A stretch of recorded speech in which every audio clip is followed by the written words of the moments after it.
Hey,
let's chat.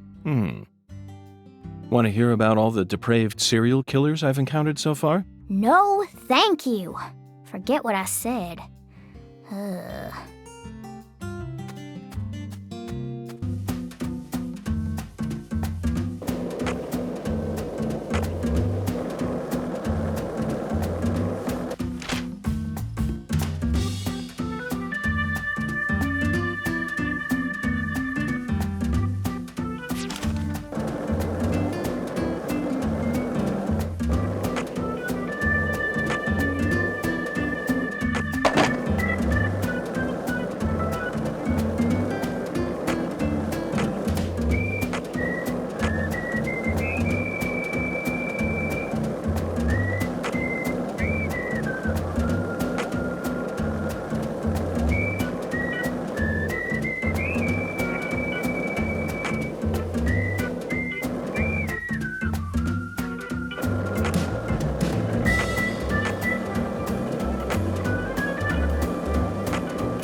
Bad timing, Zach. We need to place the figurine in front of her house when she's home. Otherwise, it'll be useless. Let's come back later.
Bad timing, Zach.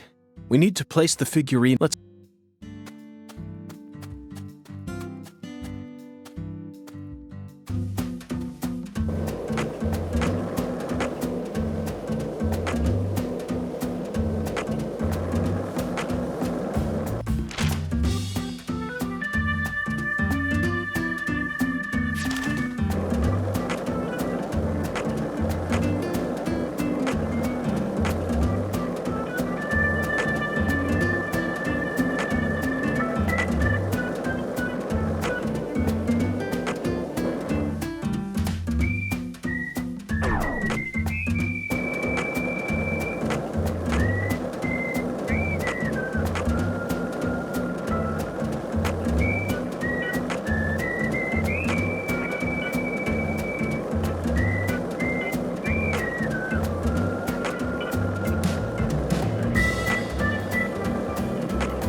Zach, it appears to be closed. Let's come back during business hours.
Looks like a case of bad timing, Zach. Let's come back later.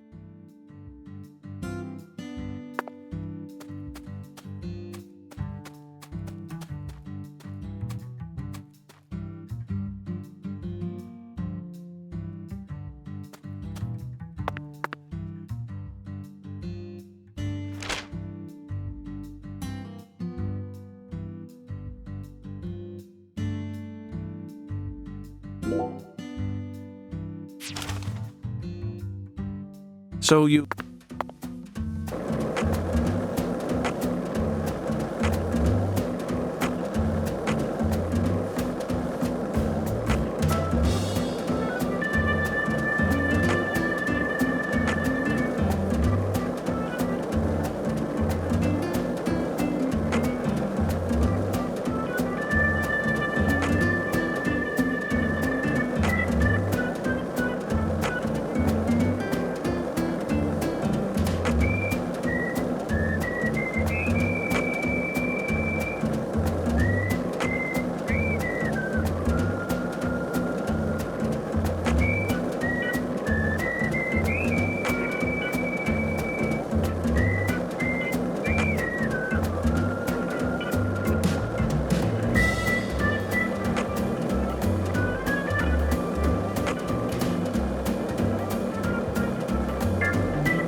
Oh.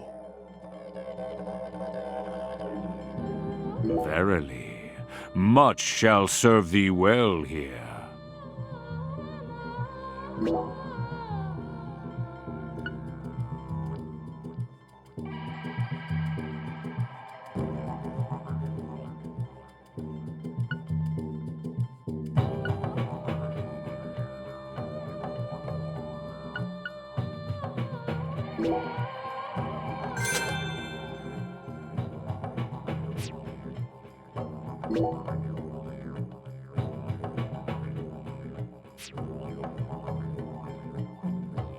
Where's the thing I just bought? All awaits thee at the altar. Altars exist whether thy needs exist. The bedchamber of thy hostelry doth possess one therewith. So where's my thing? All altars lead to the other realm. Thusly, all periapts in thy possession may be confirmed at any altar. The other realm? Forsooth, any mirror may metamorphose into an entrance to the other realm. Prithee, say thou doth grasp this wisdom. You can see the same world as the skeletal gentleman? I am the mirror. As my name doth suggest, I am the looking-glass given flesh. Zack, it appears that there's still a lot about this world that we don't understand. This is the deep south. There's no telling what might happen next.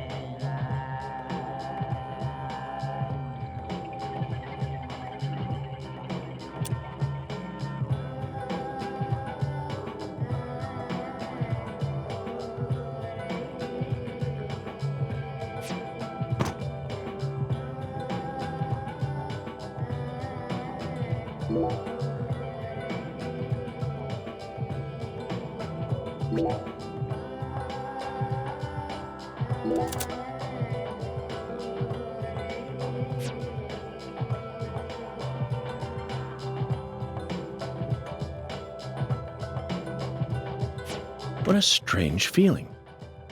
It looks like there are spots to place other items as well.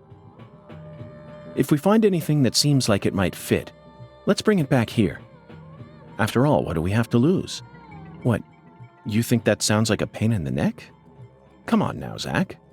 Surely you know that all rituals work this way.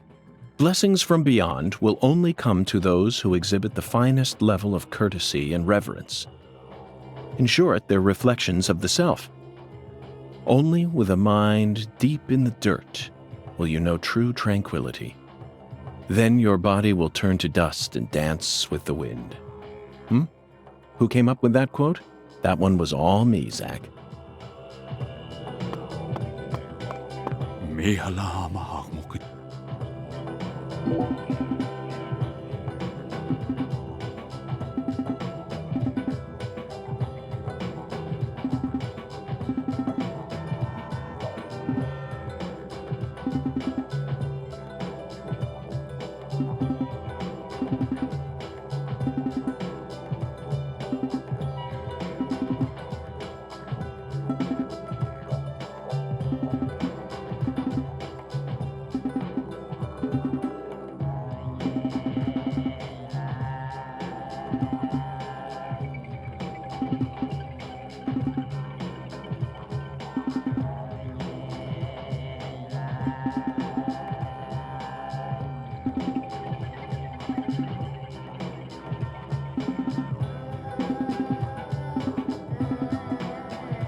Verily.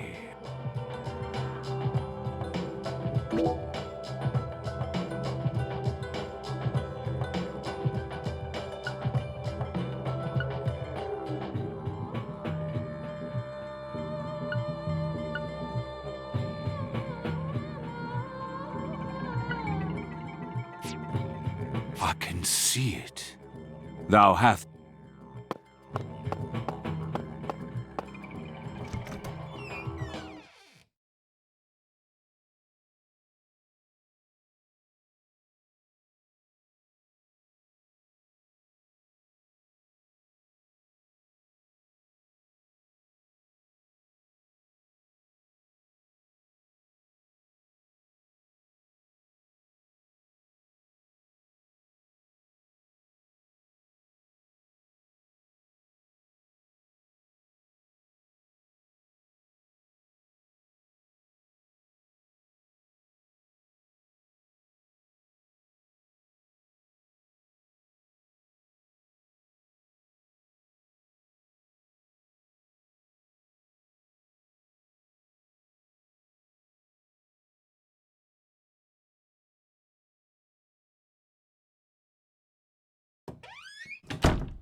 So you clearly love TV shows, but what about movies? Movies? We don't even have a movie theater around here, so I can only watch what I manage to catch on TV.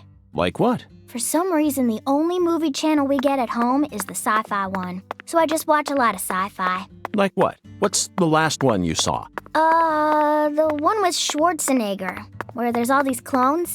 The Sixth Day.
King size, made in France.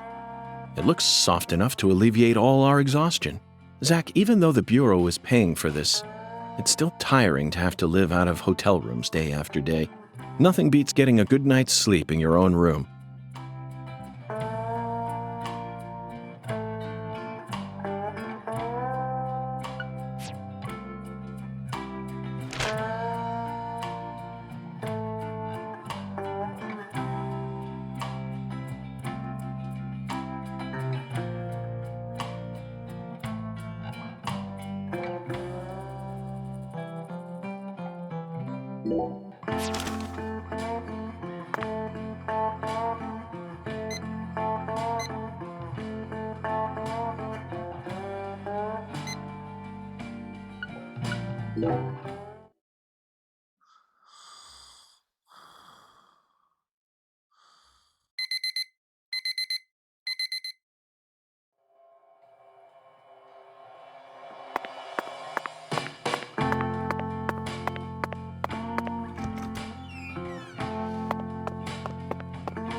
So, Mr. York, what do you think of my castle?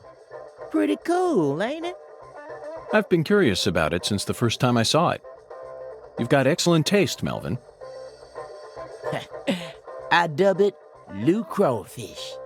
I'll have you know, crawfish is pretty much its own food group in this town. Since this store carries all the bare necessities you'll need for daily life, I reckon it was an apt name. If it's sundries you're looking for, there ain't much you won't find here.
You ever need anything?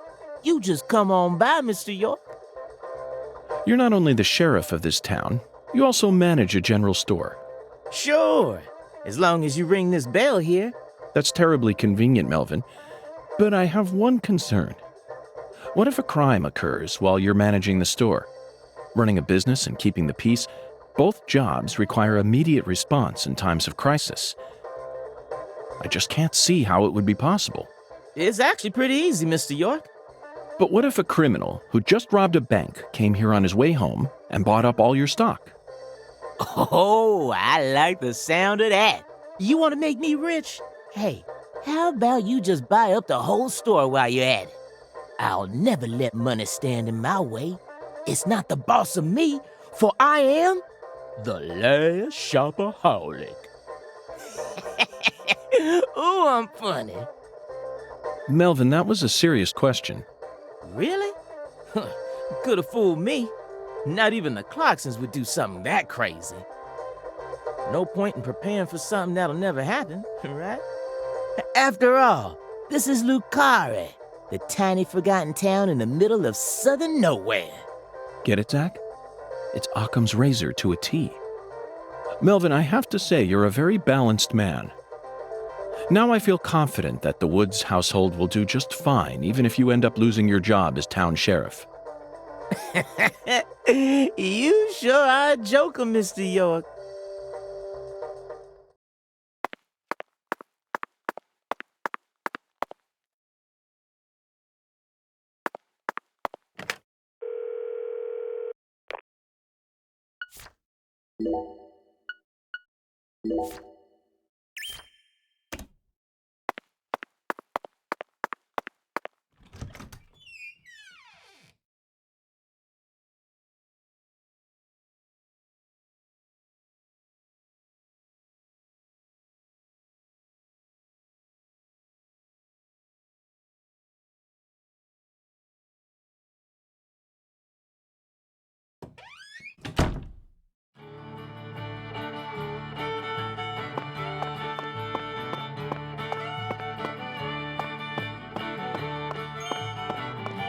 What'll it be, honey? Is this place a bowling alley or a restaurant? Oh, my Lord, what's wrong, honey? Can't tell the difference? It says restaurant right there on the outside. How do you explain that, then? That's so the customers can bowl while they eat. Convenient, ain't it? If you want a bowl, honey, you'll have to ask Mrs. Carpenter to open up the lane for you. But if you just want to eat, then all you need to do is call my name. Got it? Oh.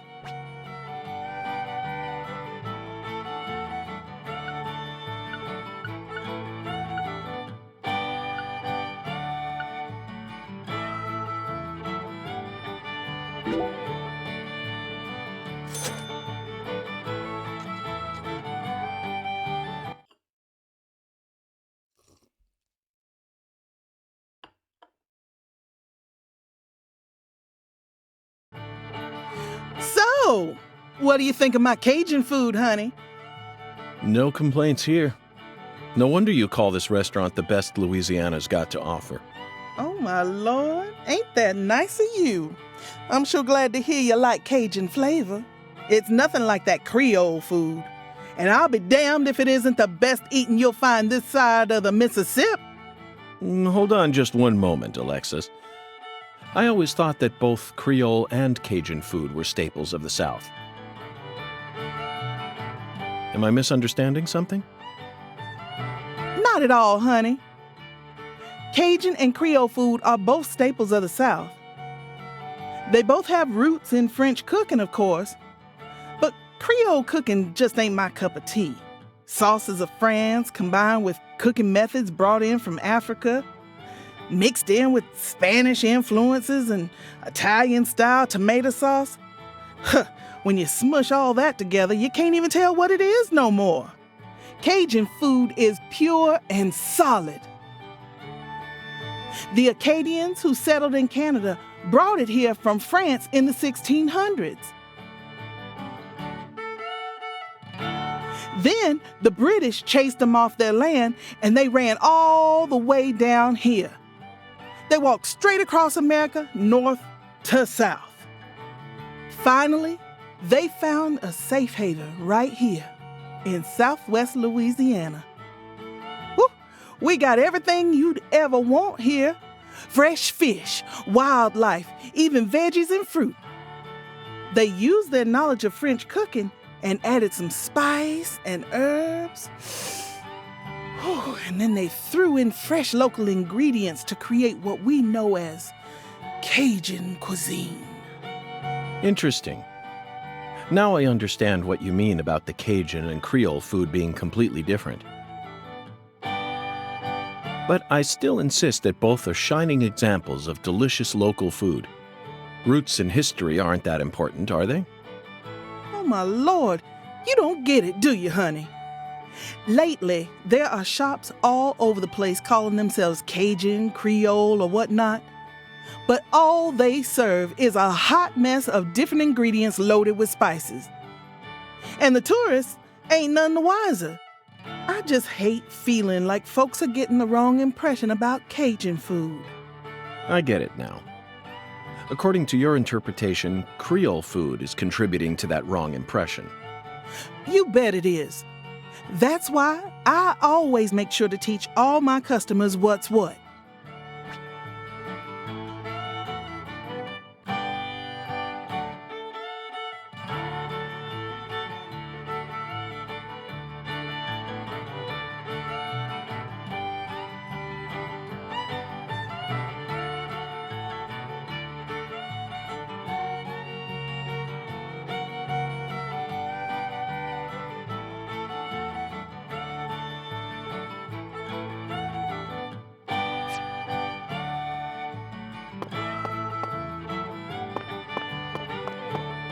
Hi there, handsome.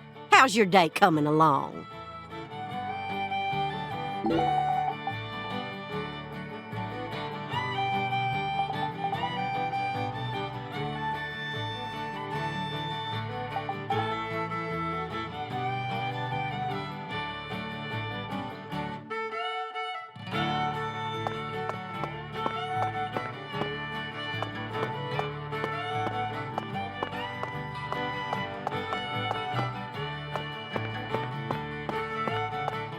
Hey there, Mr. York. Looking sharp as usual. What'll it be?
Looks like a case of bad timing, Zach.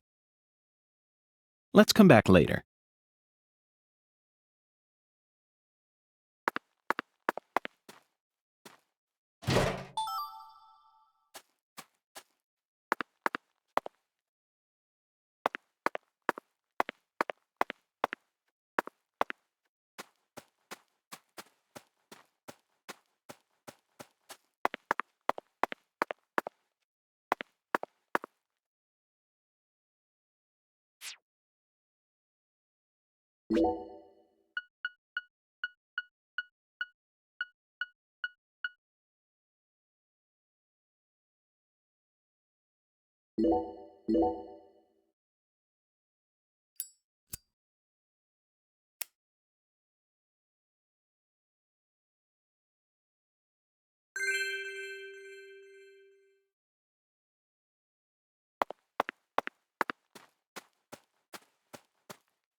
Mr. Alligator, not sure how much help you'll be in this situation, but I guess you're better than nothing.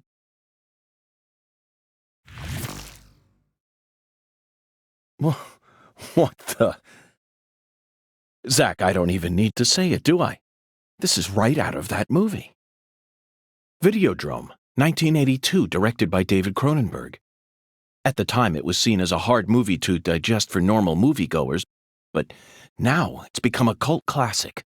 I always just saw it as another weird Canadian movie, but this changes everything. My arm and my gun have become one. Now I can really understand what Max was going through.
Yes. Perfect. Oh, my dear lost lamb, what are you doing there? Oh, this? This is all part of the Lise Clarkson murder investigation. Something important, hmm? Oh, yes. Very important. I'm FBI Special Agent Francis York Morgan. Please call me York. That's what everyone calls me. But what should I call you? I'm Tyrone Sanders, pastor of the Lucare Evangelical Church.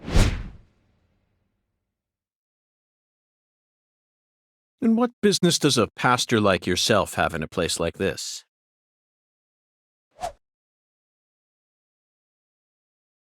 Well, I live over across the way there. Do you have an intimate relationship with Mrs. Carpenter? Why in the world would you suggest such a pitiful thing? Lordy, lordy. How could I ever become intimate with one who is so devoid of faith? After she lost her husband, she stopped coming to church.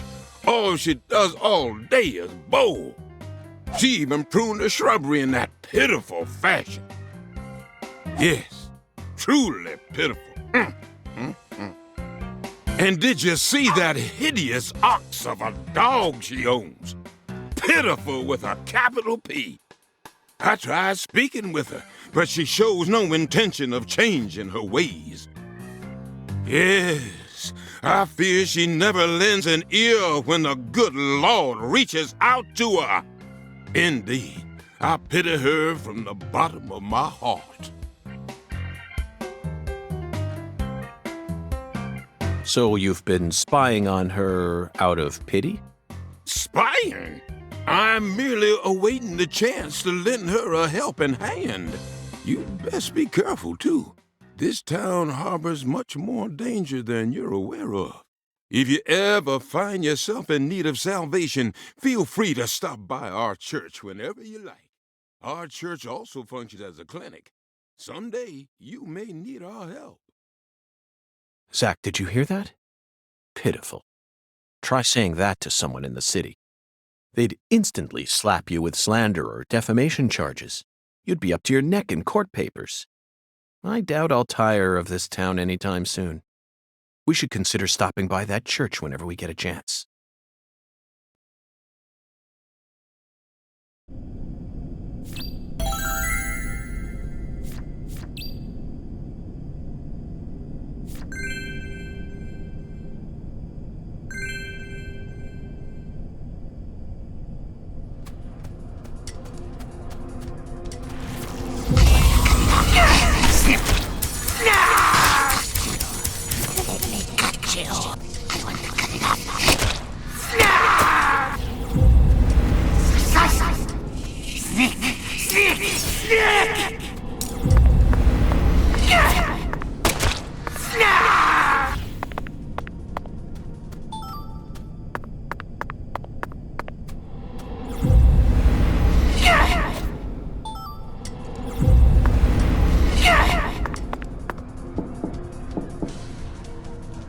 Looks like a case of bad. Let's come back late.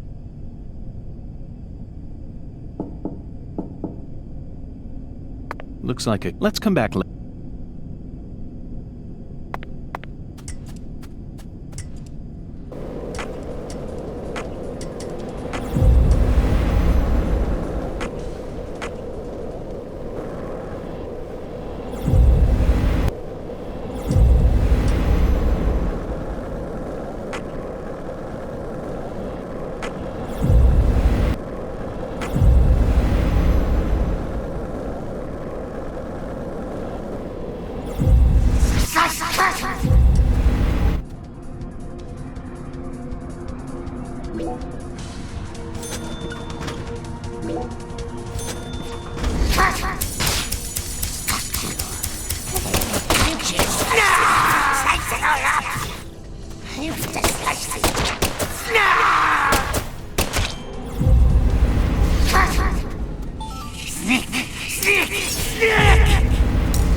Looks like a case of bad timings. Let's come back later.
Very good, sir. Please, come right this way.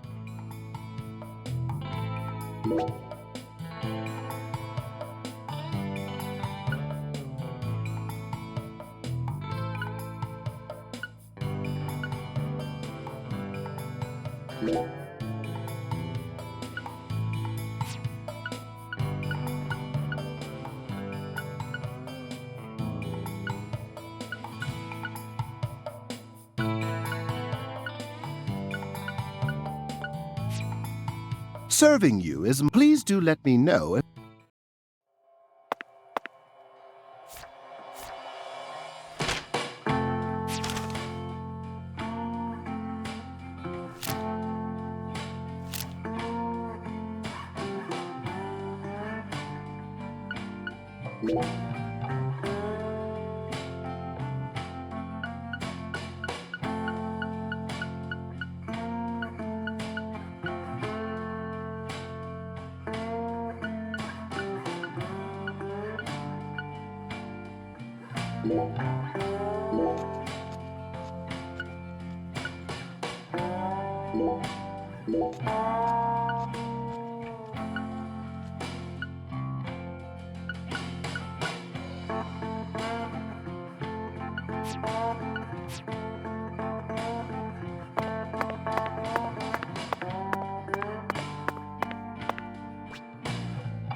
Sorry for the wait, Patty.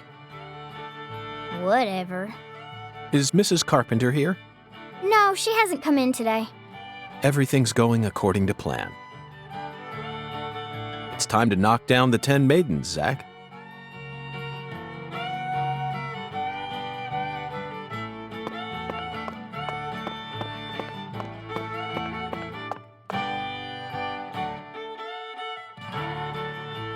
Oh my lord, y'all are back? Listen up, y'all ain't gonna believe this. What's wrong? Mrs. Carpenter hasn't come in. For the first time in 10 years, what could it be? I just hoping nothing bad happened to her. She's fine. You have my guarantee. Oh my lord.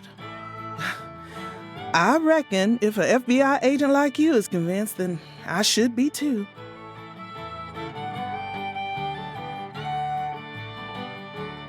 What did I tell you, Patty? Value is a relative thing.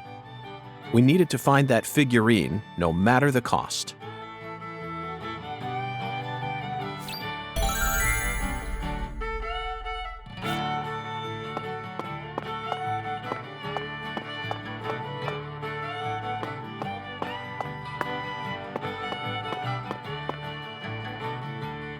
You really wanted to bowl that bad? They don't have bowling alleys in the city no more? Wrong, Patty. I have absolutely no interest in bowling. Tossing a heavy ball at lined-up pins? Where's the fun in that? You can't even call this a sport. It's a game for cavemen. Nonsense. Utter nonsense. Then can I throw the ball instead? Absolutely not, Patty. This is part of the investigation. I need to do this myself, no matter how stupid it may be. You're the one who's stupid. Sure looks like you're having fun to me.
Oh, looks like I finally earned myself a rival. That was just a stroke of luck, Mrs. Carpenter. Despite how I may seem, I've never been any good at any of the ball-based sports that exist here on our planet.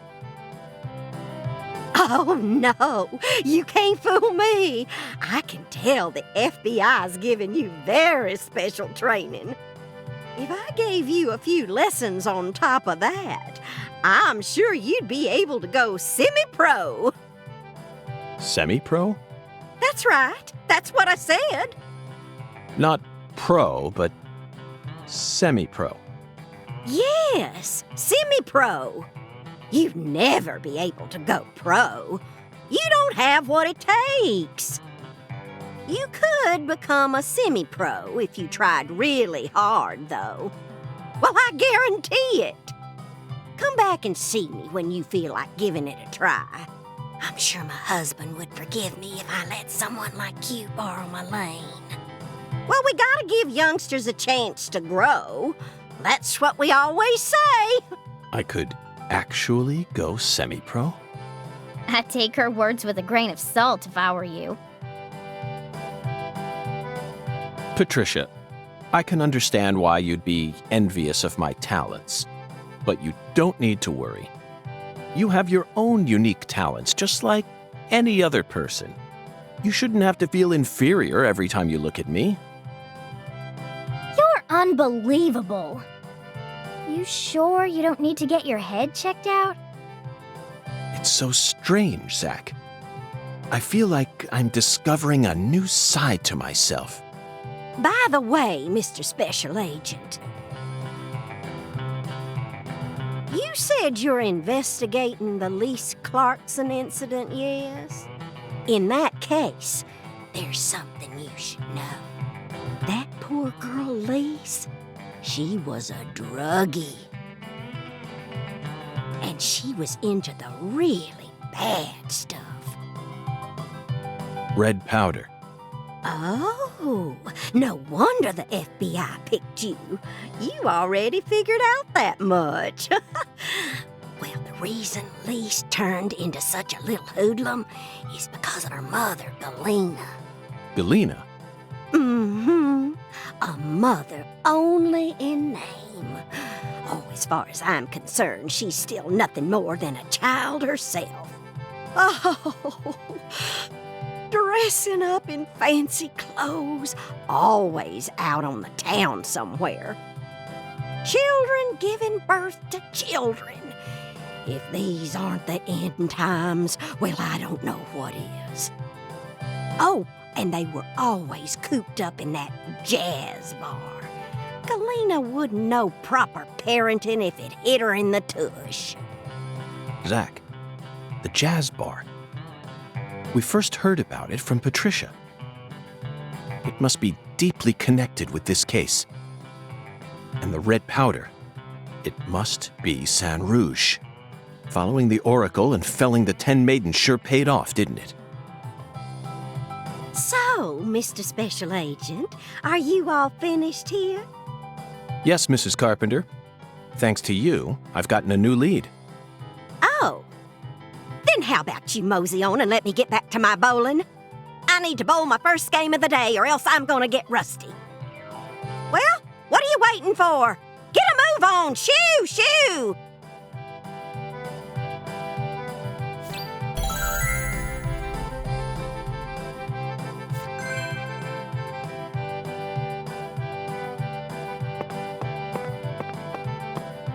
Hi there, handsome. Well then, if you'll excuse me, one needs to develop a good routine.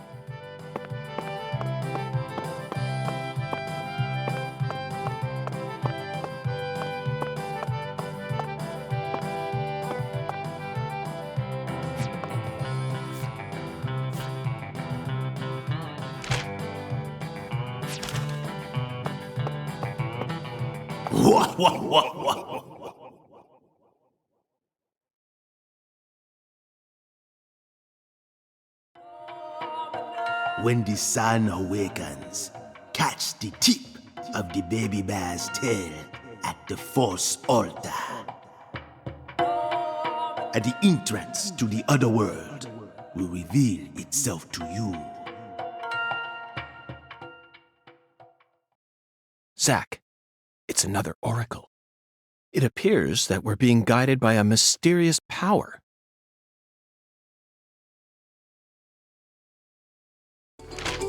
This oracle is a simple one.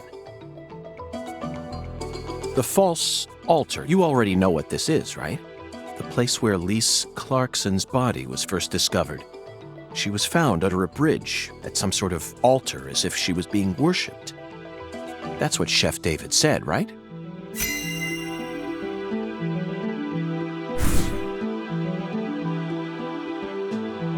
When the sun awakens refers to dawn, of course. And the tip of the baby bear's tail is the North Star. At dawn, look straight to the north from where Lisa's body was found. On the surface, this oracle may seem tricky and convoluted, but it's still mere child's play. Pathetic.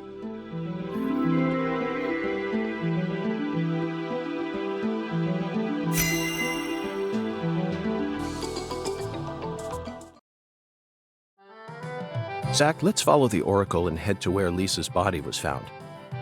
I don't know what other world refers to, but I'm sure we'll find out once we get there.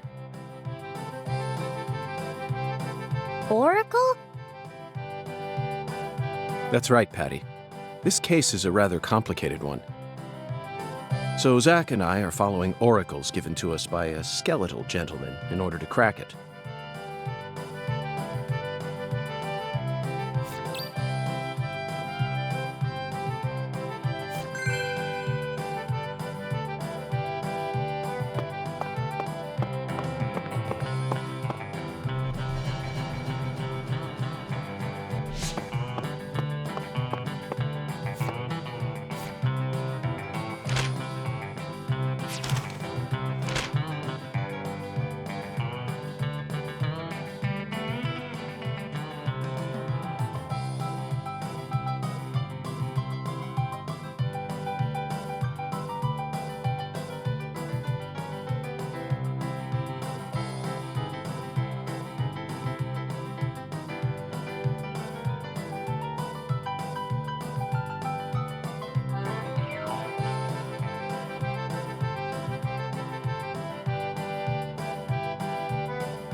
This is Lucare Tiger. Do you read me? Over. Lucare Tiger to DC Eagle. Do you copy? It's Daddy. Hurry up and answer.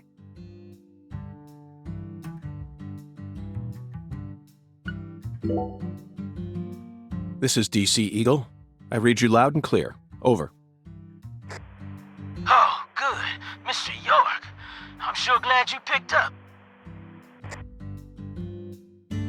There's no point in using code names if he's just going to say my real name. Mr. York, can you hear me? Hey, Mr. York.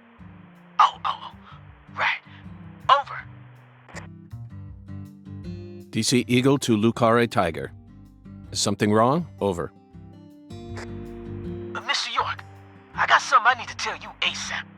Just sit tight and listen, okay? Over. Roger, Wilco. Go right ahead. Over. I just happened to overhear some of the Clarksons talking on another channel. Apparently, Lisa's mother's been missing since early this morning. I reckon it might be related to the case, so I wanted to let you in on it right away.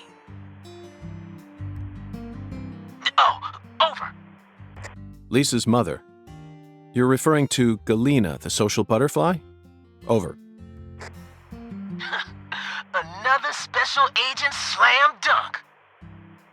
So, you already did a little research on her, huh? That's right. The one who's gone missing is the younger of the Clarkson sisters, and our town's queen of the night. No one can slip one past me, because I'm the ultimate FBI agent, Francis York Morgan. My proverbial hat goes off to your investigative skills, sir. Anywho, Galena used to be an actress, and she's also real pretty in the face. Draws attention wherever she goes. If you happen to spot her while you're investigating, would you let me know? Oh yeah, over. Wait. Hey, Mr. York, what do you say we cut this out, huh? Over this, over that. It all seems kind of overblown, don't you think? Besides, I reckon we're the only ones listening to this. No need to be so stiff, right? Yes, Melvin, I agree. There's no need for us to cling to formalities. Glad to hear it. I ain't never been too good with formalities, you feel me? Well, Mr. York, if I hear any more news, I'll be sure to let you know. Good luck out there. Daddy's such a goofball. Patty, do you think Galena is really as beautiful as people say? I don't know, I guess. Men just seem to like women like her for some reason. Who's more beautiful, Galena or your mother? What? Candy Woods, your mother. Melvin said she was the prettiest girl in town. How should I know? That's a stupid question. Why is it stupid? My mom is sick. Zach, that was a bad move. We stepped right into a private matter without any shoes on. But these things are bound to happen. After all, I'm a special agent of the FBI. And there isn't an organization out there that's more well-versed in the art of infringing on people's privacy.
And who might you be?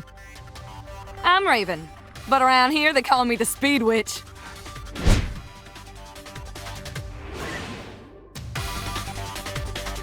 You're here investigating the lease case, yeah?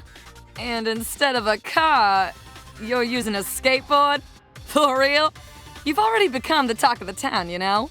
Anyway, I was just wondering if you needed any help. What's your name? I'm FBI Special Agent Francis York Morgan.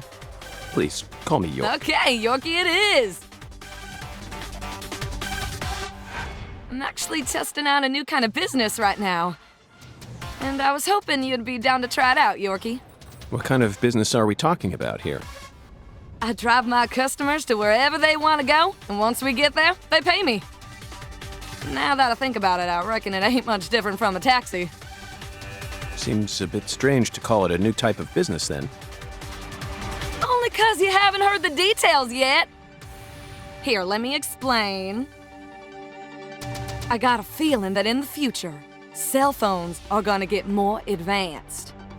And people are gonna be able to just order taxis from their phones whenever they need to get somewhere.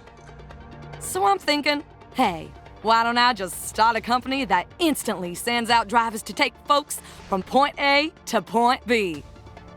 How? I want to make it so that anyone out there can just register on my site as a driver. I'm talking normal people, not pros. Then once we get a request, we'll just send out the driver who's closest to the customer. It'll be a hell of a lot more convenient than public transportation and faster than any normal taxi company. I'm positive it'll be a big hit. And I'm gonna call it Wyvern. The logo will be a Y and a V. Cool, yeah? Is that legal? Beats me. But if I hire them all as independent contractors, I reckon it'll work out. See, that means each driver and customer will be bound by their own private agreements. My company will just provide them with a platform to hook up. Squeaky clean, right? Now, here comes the fun part. I want to help you get around while you're in our town, Yorkie. For a fee, of course. Keep an eye out for my balloons. Whenever you see one in town, give me a whistle and I'll be there. Why not invite me to use your site then? Why are you out here driving around? I'm still experimenting with this business model. My site isn't open yet, and I'm still trying to figure out what sort of fees will work best. So I decided to go find myself a customer to get a feel for how things will really go. Well, wanna ride? Zach, that was quite the spiel, wasn't it? This seems like little more than a scheme to make some pocket change from carpooling. And what's new about that? Although it will be a bit hard for us to keep investigating here for days with nothing but a skateboard. What do you think? Should we accept her offer?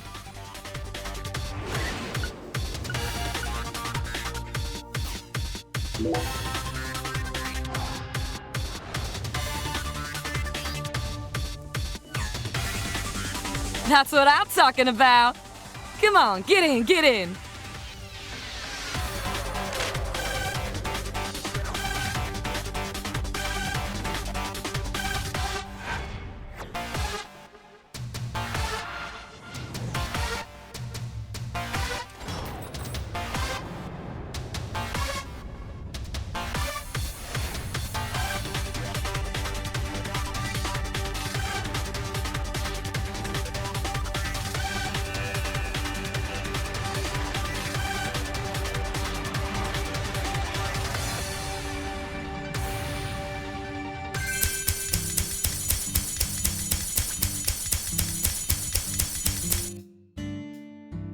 If you don't want to ride with me, I ain't gonna. But if you ever change your mind, just give me a call.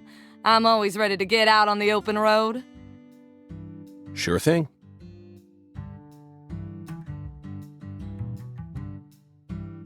Wyvern, the new cutting-edge transportation service. We'll come to you, wherever you are. Bye now.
Mr. Morgan, sir, how may I be of service?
My restaurant serves only the highest quality Creole cuisine, the real deal, which ain't too easy to find in a backwoods town like this. Did I hear wrong then? Set me straight, would you, Chef? I thought that Cajun food was the norm in Acadiana. Why would you go out of your way to serve Creole food here? When I was a youngin', I trained myself at a famous restaurant in New Orleans. A famous restaurant? That's incredible. Was it Arnaud's? Antoine's? No, don't tell me, I got it. Brennan's, right? None of those, actually. But that place taught me how to really cook. Go on and try something, you'll see. Very intriguing.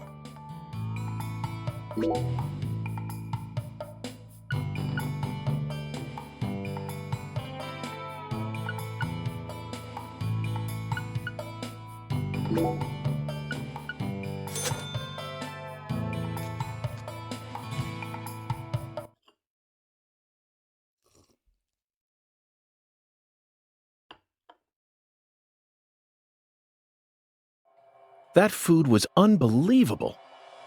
I see you weren't lying about undergoing training at that famous restaurant. Now you just trying to embarrass me, mister. I still appreciate it, though. And you must have undergone some rigorous training in order to gain such refined technique. You put so much care into preparing everything just right. And your manipulation of that low-temp flame in order to bring out such a pleasant fragrance, simply perfect. This is true Creole food. You have to tell me now, which famous restaurant did you train yourself at? Come on, chef, we need to know. Zach and I are begging you. You drive a hard bargain, mister. All right, I reckon I can give you a hint. Really? Oh, just a hint now. Fine, we'll take it. It's the restaurant that serves the most famous fried chicken in all of Louisiana. Crispy, crunchy. You know what I'm talking about? Bonafide fried chicken. No, you can't mean... Oh, yeah. I'll bet they worked you pretty hard. Mm-hmm, you betcha. So that's how you acquire the mental fortitude necessary to cook such amazing food. Oh, my time there taught me just how tough city life really is. Amazing. Zach, did you hear all that? That's an incredible story, David. You really are a true chef. Both Zach and I have given you our official approval.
Mr. Morgan, sir, how may I be of service?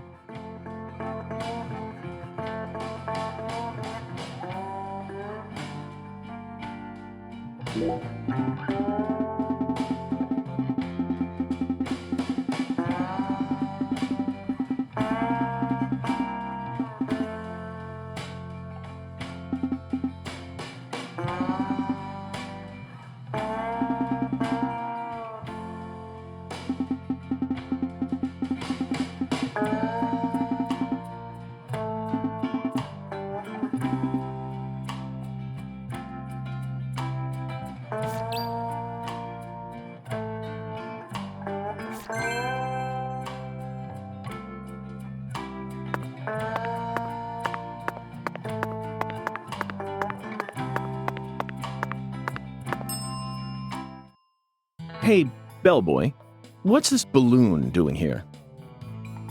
Oh, hey there, boss. That balloon belongs to the transportation service. The transportation service. Zach, we haven't seen a single taxi since we got to this town, have we? Well, of course not.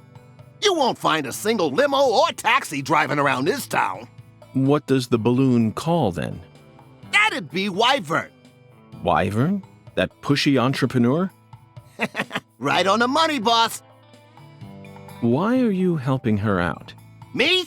Oh, I'm just in it for the kickback, boss. So calling her from here costs more than calling her from somewhere else? Exactamundo. Although there are certain places that you can only get to from here. I see. Zach, it looks like we've run into yet another unique rural custom.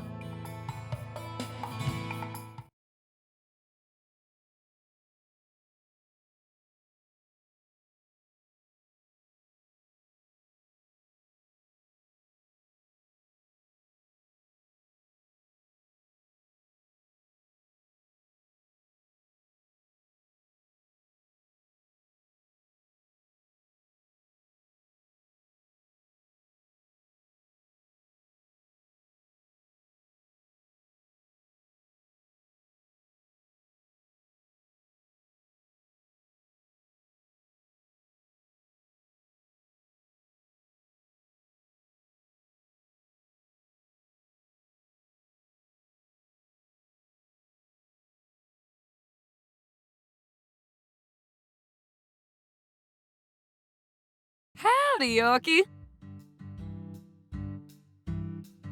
Thanks for calling me. Wyvern, the new... Goodbye now.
Whether it's a restaurant or a hotel, the key to charming your customers is how you present your bathroom.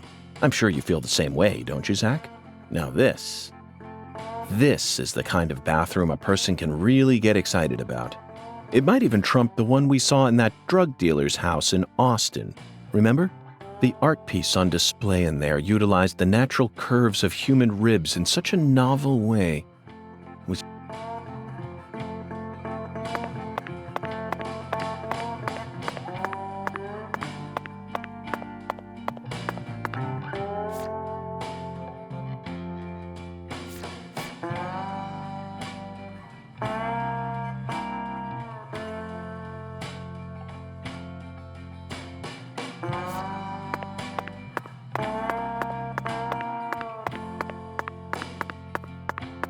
Hiya, boss. How can I be of service?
Now that's what I'm talking about. You can't get fine eating like this at any of those diners out there, so make sure you enjoy it.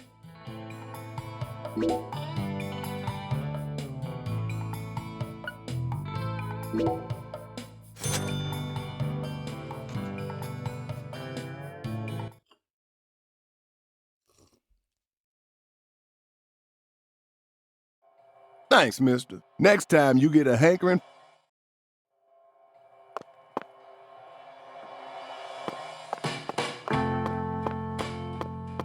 hello there, mister. Need something?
This is how it has to be.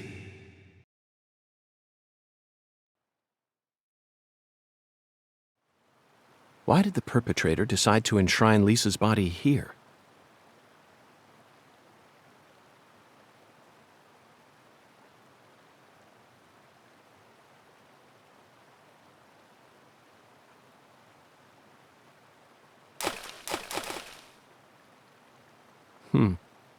Remember this, Zach? Stone skipping. We did it all the time when we were kids. For some reason, I could never beat you. But I feel like, what do you say? Shall we take a trip down memory lane?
Not bad, Zach.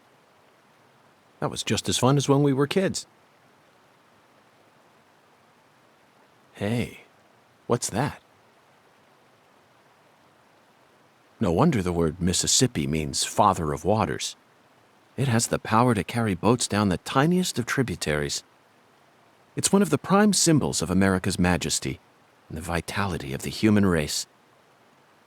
Now about that boat. What sort of cargo would give it such a deep draft? What else do you see, Zach? I saw it clearly, if only for a second. The dragonfly crest. This town never wants to stop reminding us about the Clarksons.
Hey, Zach. Do you remember the oracle? When the sun awakens, catch the tip of the baby bear's tail at the false altar, and the entrance to the other world will reveal itself to you. In other words, we need to go to where Lise was found and look north at dawn. I wonder what we'll see.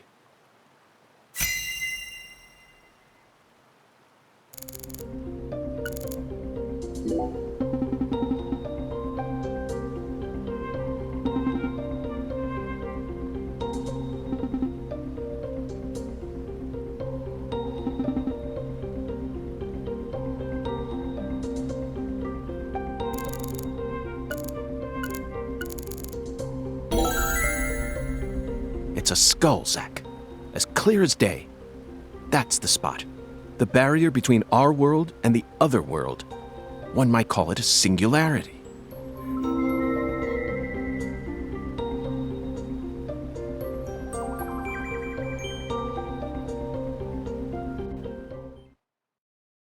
Now, what do you say we go inspect that cabin? Why did you leave me behind? You're not supposed to investigate without me.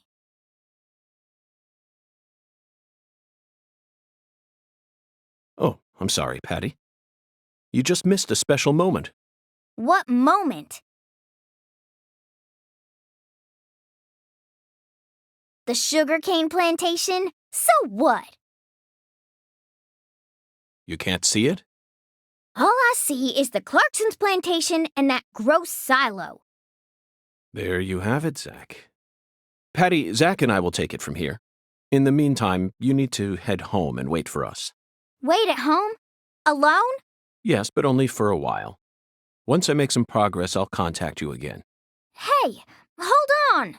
Also, would you mind telling Melvin that I'm heading to the sugarcane plantation? I'm sure we'll need his help later. Whoa, Agent York! Wait! You're really gonna leave a little girl like me here all alone? Act like an adult for once in your life. I promised to protect you from all the evil in our world. You promised! Protect me! You'll be fine. You made it this far alone, didn't you?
Look, Zach.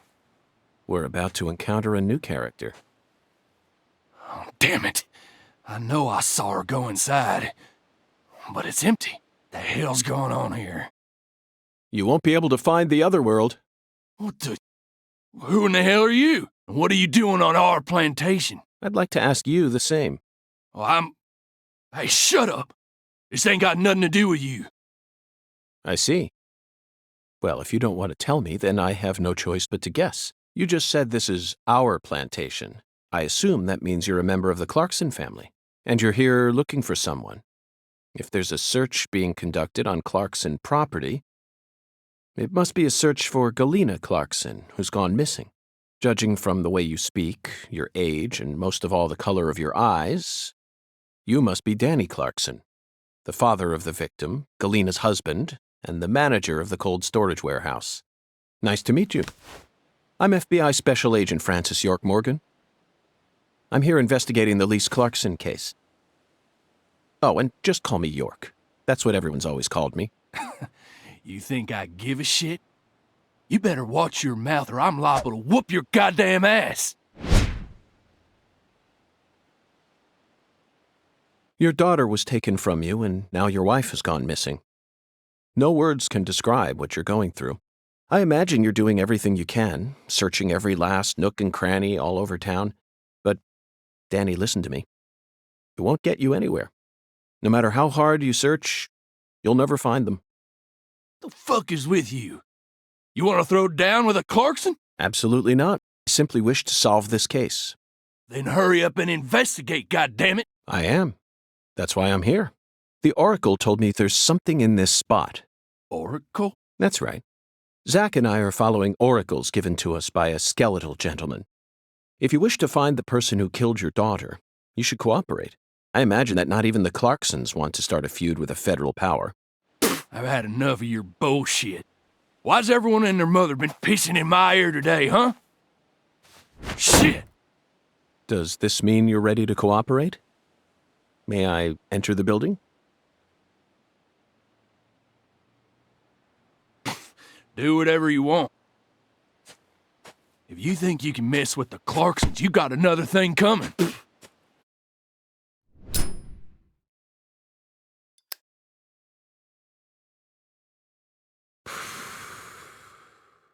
Zach, it appears that the Clarksons have no idea where Galena is either. And judging from Danny's demeanor, the family must be in the midst of their own complications. This case may require more work than we think.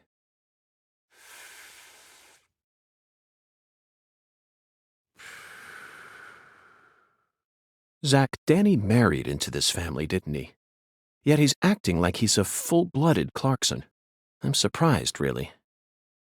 That was the most unexpected aspect of our encounter. After all, he's only the son-in-law. What do you think, Zach?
This is it, Zach.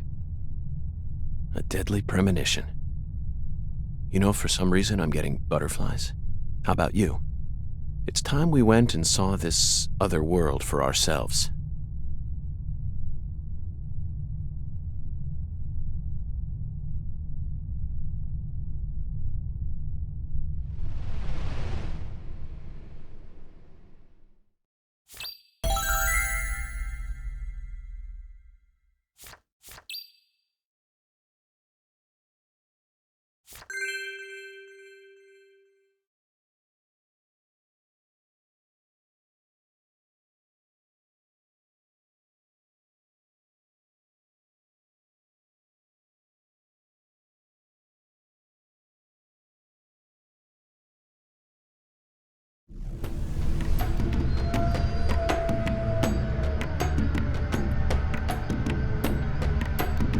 Zach, the countryside is always so entertaining.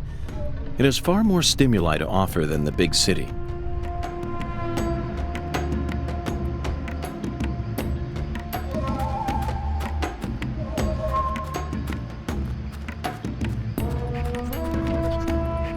Those movies from the 80s were all predicting the future. Life's simpler than what philosophers make it out to be. In the end, truth and reality are never one and the same. Now we have nothing to fear. Right, Zach? Let's march straight into this otherworldly abyss.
Zack, I sense something here.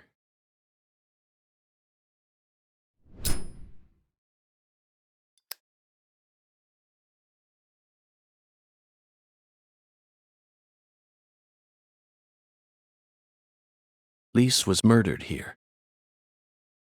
Let's take a closer look and find out exactly what went on.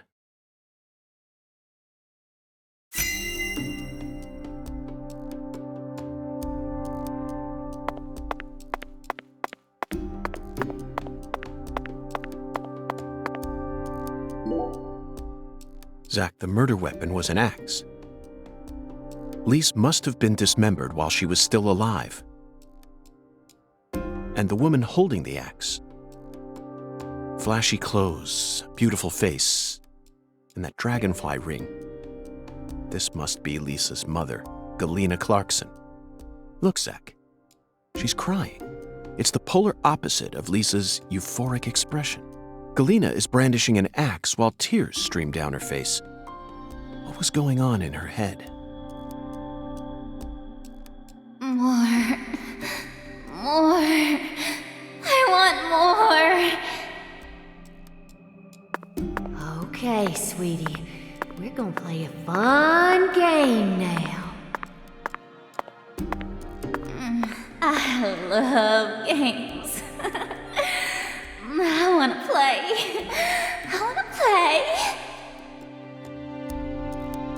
Yes, I'll give you exactly what you want. Something real special. You'll be able to fly much higher now.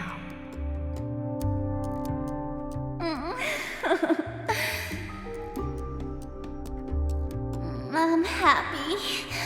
So happy.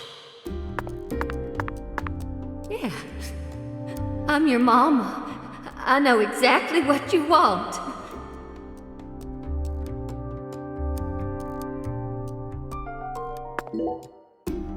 Red powder. This must be Sang Rouge. But for some reason, it looks more vibrant than all the specimens we've gathered so far.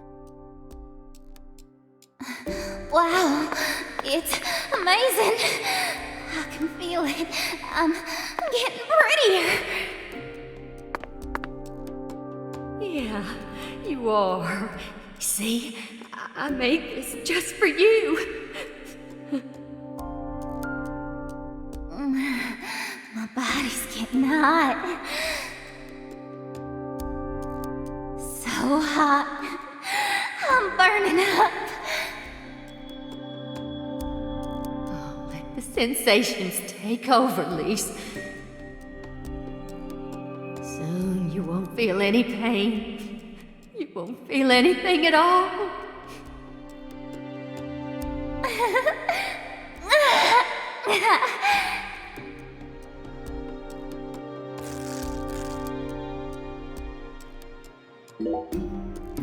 Zack, Lisa's limbs were severed while she was still alive. But she's smiling. She must not have been able to feel any pain. Sang Rouge isn't that powerful of a drug. At least it shouldn't be. And look, Zack. Another dragonfly. The tattoo is just to the side of her navel. She always carried the mark of a Clarkson with her, wherever she went. Okay, let's get started. This is gonna be so fun. Remember how you used to play with dolls when you were a baby, honey? Yay! I love dolls. Dolly, dolly, dolly.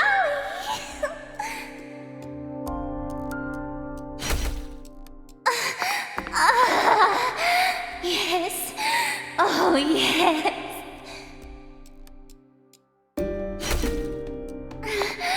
You're amazing. I love you, my little dolly.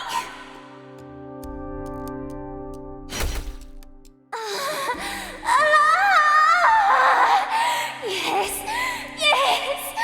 Play with me,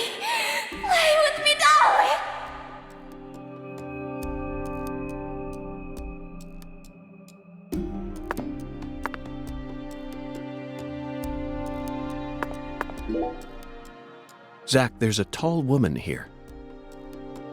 Very stylish. She'd stick out like a sore thumb in this town. Is she watching the murder? No. She's clearly more than an innocent spectator. She must be deeply entwined with this case somehow.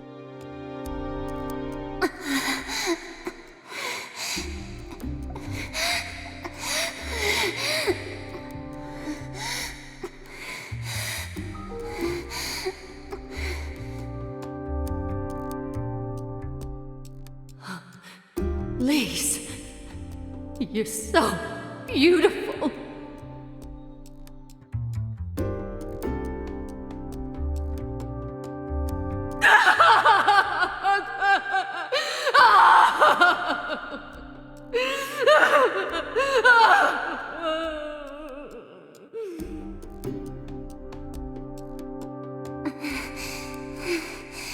Really? Yay! I'm a little dolly. I'm a little dolly. That's it, Lise. It'll all start from you. Now you'll never die. You'll be eternal. Just wait for me, Lise. I'll be with you soon. I'll always be with you.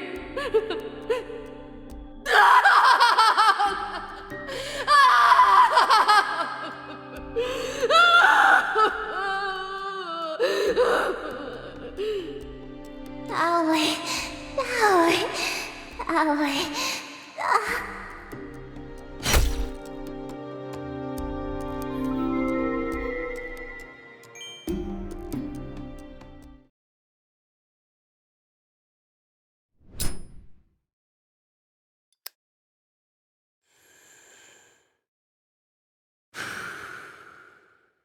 Lise Clarkson was murdered here. After she died, she was carried to the spot underneath that bridge. Why did the killer feel the need to move her?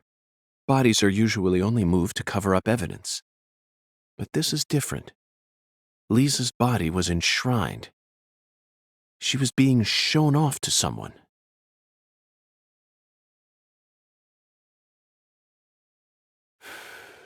The ritual, the altar, a mother killing her child, a monstrous giant, and a mysterious, stylish woman.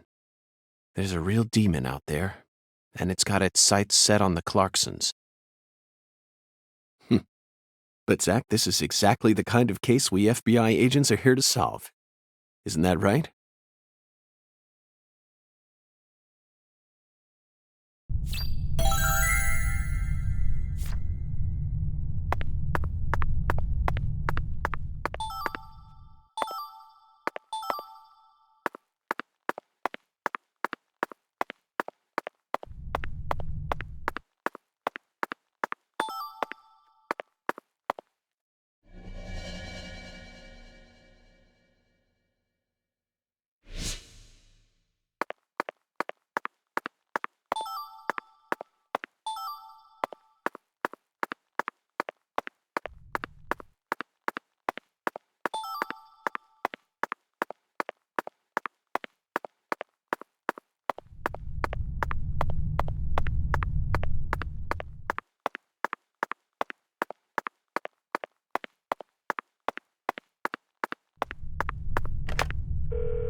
Did it.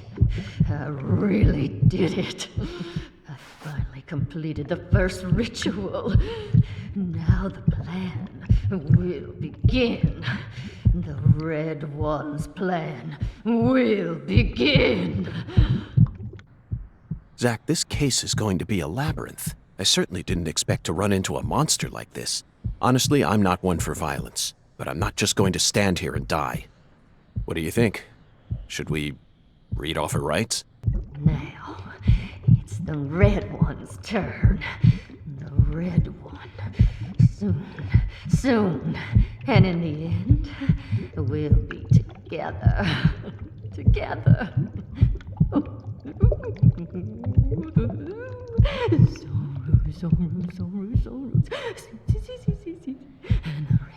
the red.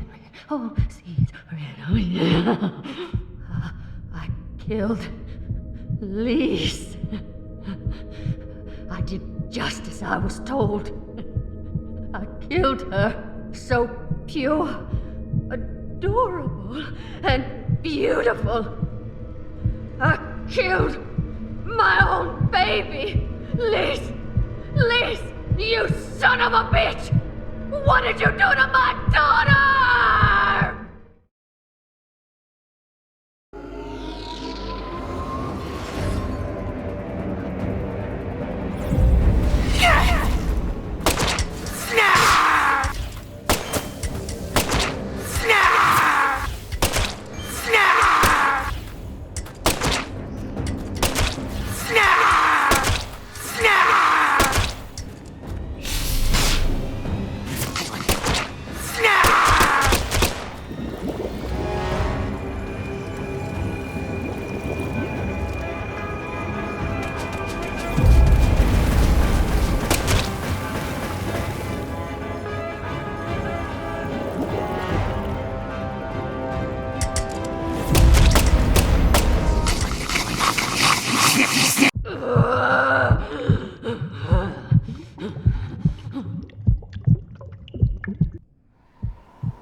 You're really pissing me off.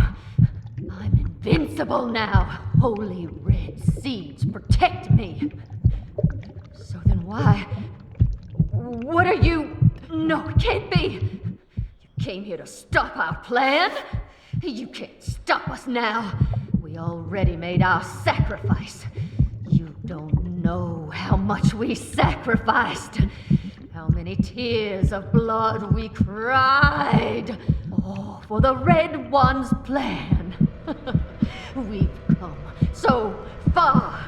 The Red One gave me the honor of lighting the flame.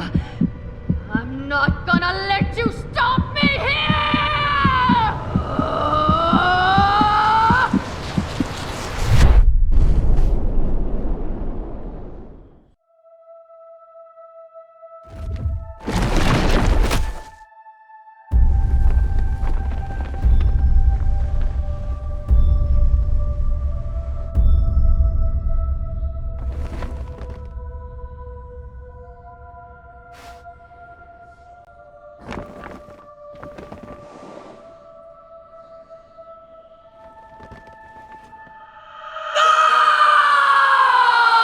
Galena, Is this your true form?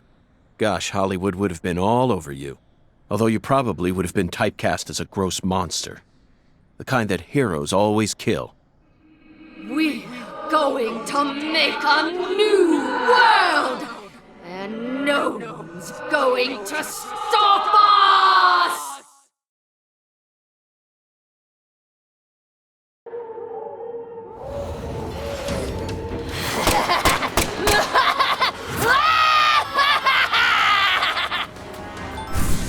The flesh!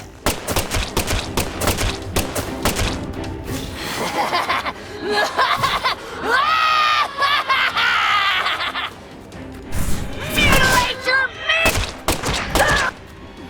Why? Why?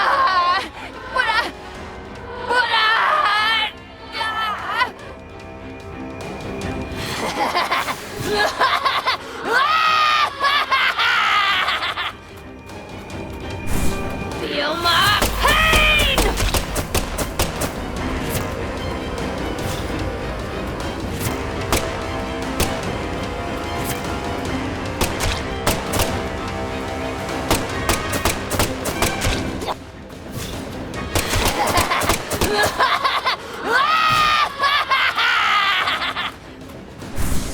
The flesh! No! This can't be happening! How?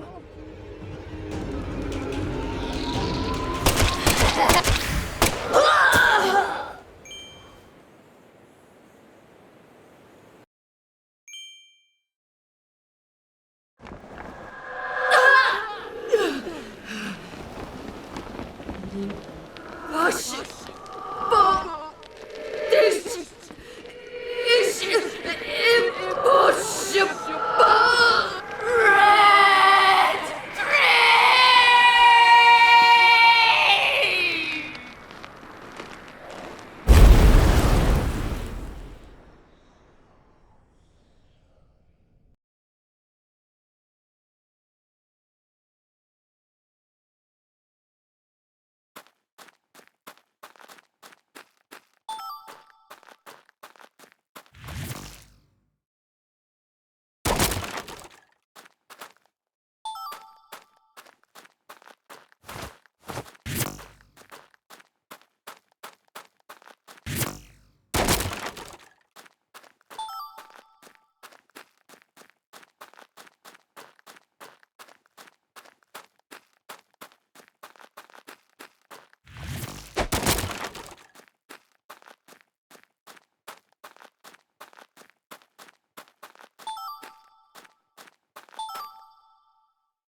Lise.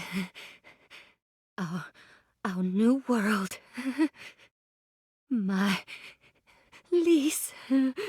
My sweet little dolly. Galena Clarkson, you are now under arrest on suspicion of the murder of Lise Clarkson and the illegal disposal of her corpse. You have the right to remain silent. Anything you say may be used against you in a court of law. That's enough, Zach. She can't hear us anymore. Zach, pardon my language, but this case can go fuck itself.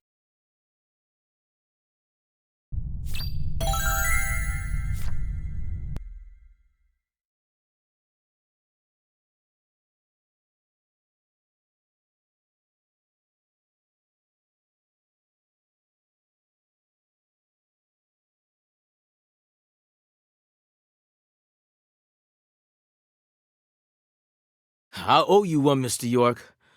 I'm awful sorry you had to get all caught up in our town's dirty laundry. I didn't expect you to catch the criminal this soon, though. You never fail to impress me. Come on, CLG. Let's head back to the office. Mr. York and I both got a lot of cleanup work to take care of.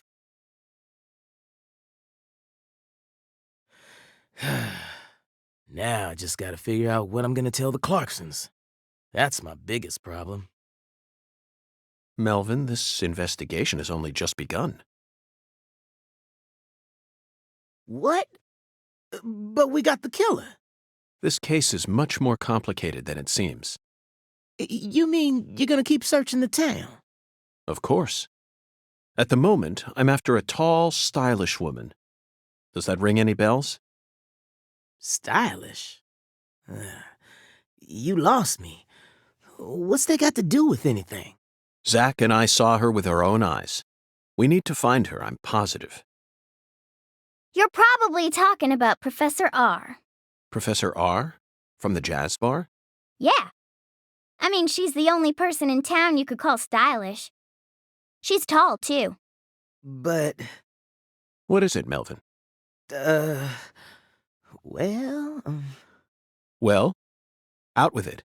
Don't let your 10-year-old daughter upstage you here, Sheriff. You're looking for a stylish woman, right? Yes, we've established that. Then I think you're barking up the wrong tree with Professor R. She isn't exactly a normal woman, if you catch my drift. I hear you loud and clear. Melvin, you're careless in every sense of the word, but I believe you operate on the side of good in most cases. With that in mind, I'm disappointed to see that you carry some prejudice with you. Is she the type to forbid customers from entering her jazz bar due to the color of their skin? No, she ain't like that. Well then, case closed. Melvin, I think we should call it a day. I'm going to head back to my hotel and get some sleep. I also need to prepare a report to send back to the Bureau. Patty, thank you very much for assisting me in my investigation. I'll be counting on you again tomorrow. I just helped an FBI agent. Oh, and Melvin, one more thing. You needn't worry about what to tell the Clarksons. I'm sure they already know that Galena's been arrested. After all, this is Lucare.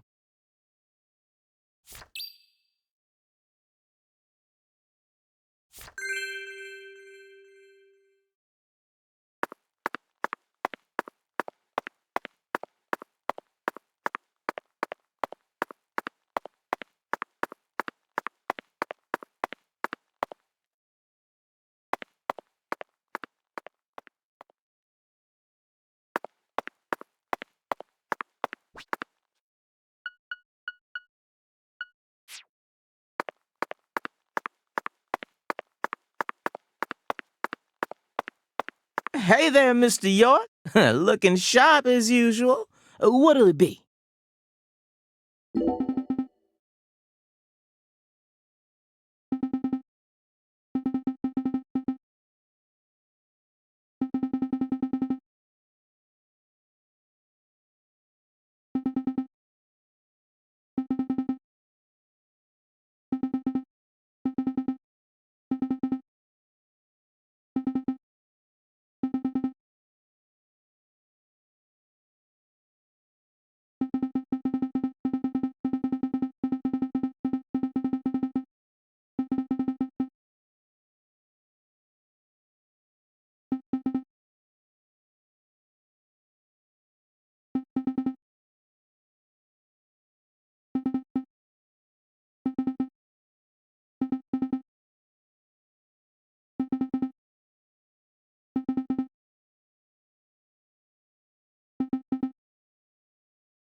Zach, let's go over our progress.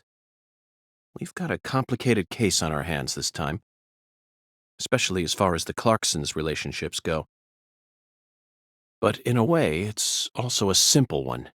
Understanding them on a deeper level is the most efficient way to uncover the truth behind all this. That's the one thing I'm sure of.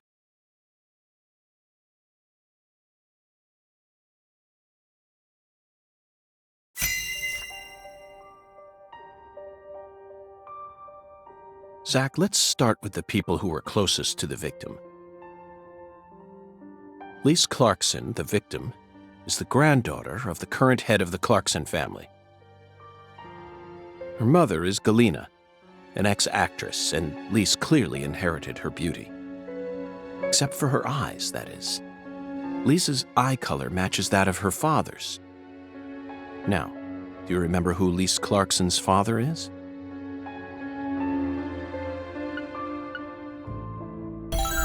That's right. Lisa's father is Danny Clarkson. His real name is Daniel E. Clarkson. He's from Florida and used to be the CEO of a talent agency. Danny struck the heart of Galena and successfully became a member of the esteemed Clarkson family. Despite being the son-in-law, he acts like he was born a Clarkson. But he's still just the son-in-law. Next comes what happened to Lise. According to Alexis, Lise said that the man was as tall as an oak tree. I believe that's the same 10-foot-tall giant who made the fingerprints we found in the cold storage warehouse. Now, what did this man do to Lise prior to her murder?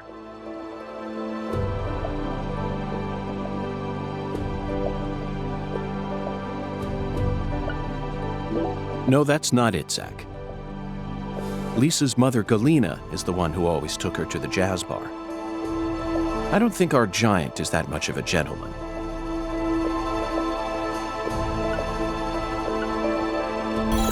Yes, that's it, Zach. The man as tall as an oak tree followed Lisa around and watched her. Despite his towering stature, he must have been rather shy. Or perhaps he was merely biding his time and planned to kidnap her from the very start. If that's the case, there should have been some evidence left at the scene of the crime. Zach, we're still missing some puzzle pieces. Speaking of the scene of the crime, I did some profiling in the plantation's control room. The truth it revealed to us was nauseating and horrific. But we need to touch upon it if we wish to proceed. Isn't that right, Zach? Who actually murdered Lise Clarkson?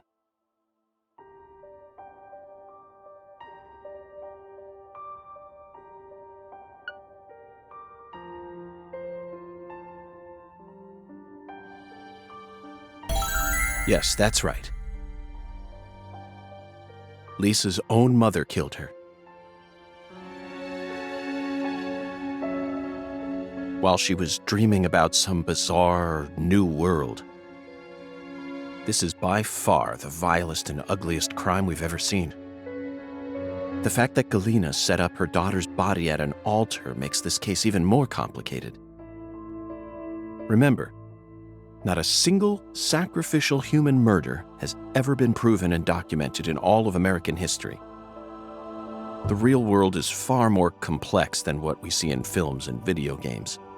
And sacrificing a human life for something else is no easy task. In conclusion, Zach, through our investigation, we found one character who sticks out more than anyone else. You know exactly who I'm thinking about, don't you? We'll need to have a word with her in the near future. Who's the stylish woman we saw during the profiling?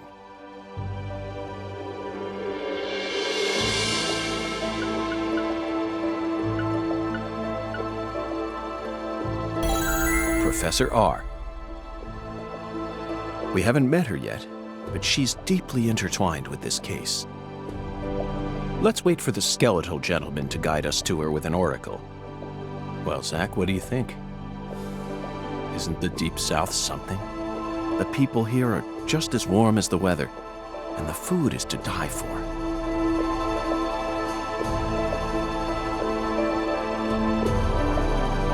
Might be nice to move down here after I retire. What, still too early to talk about that? You may be right. After all, this case has only just begun.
Galena can't be the killer.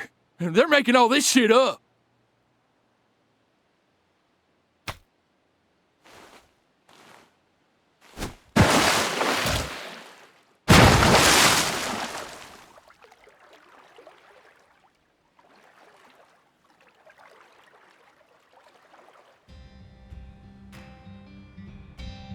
If what you say is true, Daniel, how do you plan to prove it? It's nearly been a century since the Clarksons first took control of Lucari. 100 years. I always thought my legacy would live on for 300 at least. I'm gonna find the real killer and beat the living dog shit out of him. Yet it looks to me like times have changed. We ain't in the good old days no more. You understand me, boy. Yes, sir. I'm right there with you, Pa. I'm gonna continue what you started, sir, and make the Clarkson family strong again. But first, I need to find whoever really killed Lise and bash their fucking brains in. I saw this coming. Ever since the day Lenny left home, the town of Lucari has been cursed. We can't stop what's happening now. It's too late. It's beyond me. No. It's beyond the minds of anyone who comes from the olden days. You understand me now, boy? Yes, sir. Believe me, I do. I'll kill him. Just leave everything to me, Pa. Are you serious about this? Yes, sir. Right hand of God. Look right in my eyes. I ain't lying. I'm serious. I just need you to lend me some troops, sir. We need retribution right now. That's the job I've been given, and I intend to do it. Well then, let me ask you one more time. Are you serious about this? Yeah, hell yeah. I'm a Clarkson, and all Clarksons have a job to do. Isn't that what we always say? Mm-hmm. Then I'll need an arm. Yeah. What? Well now, you want to use my troops, I'm gonna need to know whether or not you're really serious about this. Just one arm. Slide it on through that wire there, and it'll take care of it for you.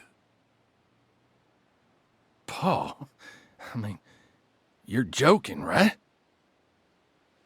Daniel, have I ever told you a single joke? No, but... If you want to become a real Clarkson, then you done got yourself a job to do. Wait, Paul, I get it now. You want me to stick it in and pull it out at the last minute, right? You want to see if I got guts or not, but there's gonna be another way. You can't be serious, sir. Hey, knock it off, you assholes! Let me go! He's just joking with me. Let me go, goddammit! Oh, please, sir, don't do this! Just tell me this is a joke, please!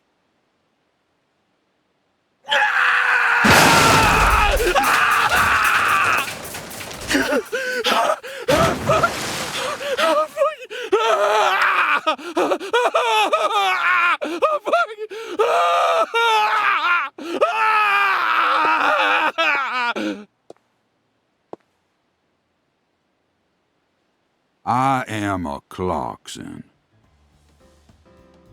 And no matter how our fortune falls, all Clarksons have a job to do.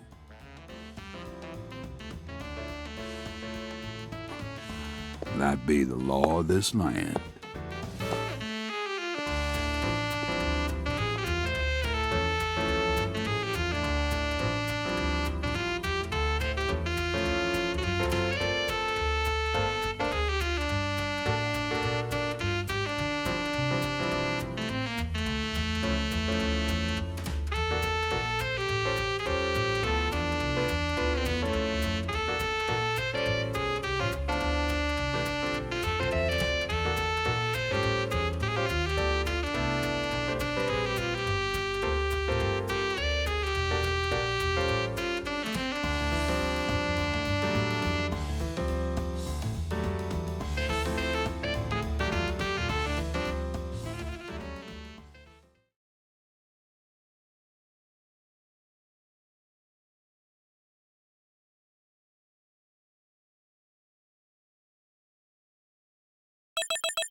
York, you can hear me, right?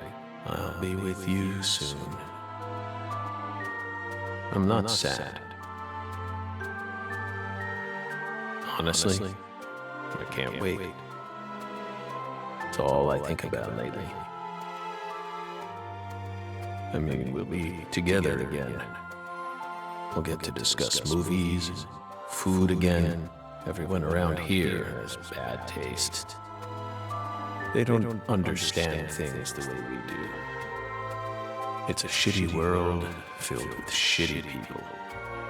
Oh, that reminds me. There are movie theaters and restaurants over there, right? As soon as I get there, let's go grab some peanut butter hamburgers and yogurt smoothies. I'm so excited, York.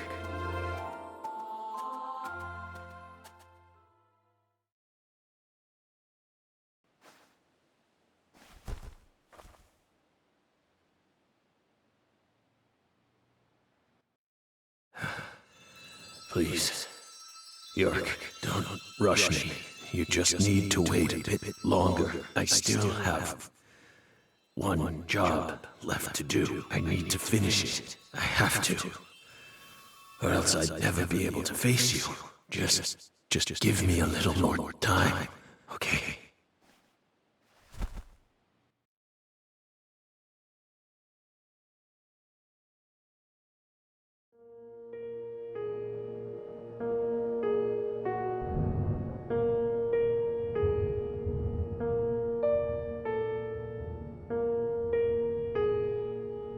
So, Lisa's mother, Galena Clarkson, confessed to murdering Lise.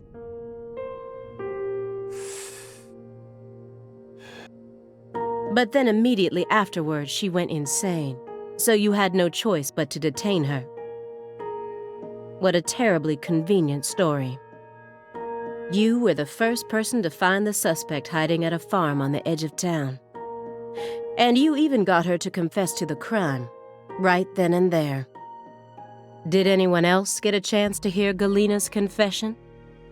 Only us. How did you even find that shack in the first place?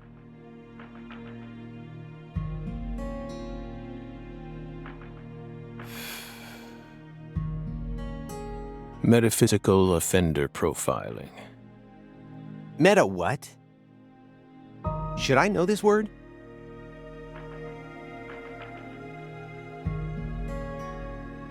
Metaphysical offender profiling. The term appears 6 times in the Le Carré report and 14 times in the 2010 Greenvale report. As long as you're solving cases, the people in charge don't really care what sort of words you use. But we're different. You utilized a highly abnormal method to instantly hone in on a suspect. Then you did it again and again. And every time you used it, one term kept appearing in your files: metaphysical offender profiling. Mr. Morgan, would you mind explaining to us what this term means? We could try. But no matter what words we used, you'd never be able to understand. You see, it doesn't pertain to this side. Come, my fairy. Stop hiding back there and give them the explanation they so desire. What? You're too shy? Mr. Morgan? Mr. Morgan! Come on out. Don't be afraid. Is that all you have to say? Don't underestimate me, Morgan. I know you and the Clarksons share a deeper connection. Much deeper than how it appears on the surface. I need to shake him with something else that's directly connected to the Clarksons. I'm gonna jog his memory by force.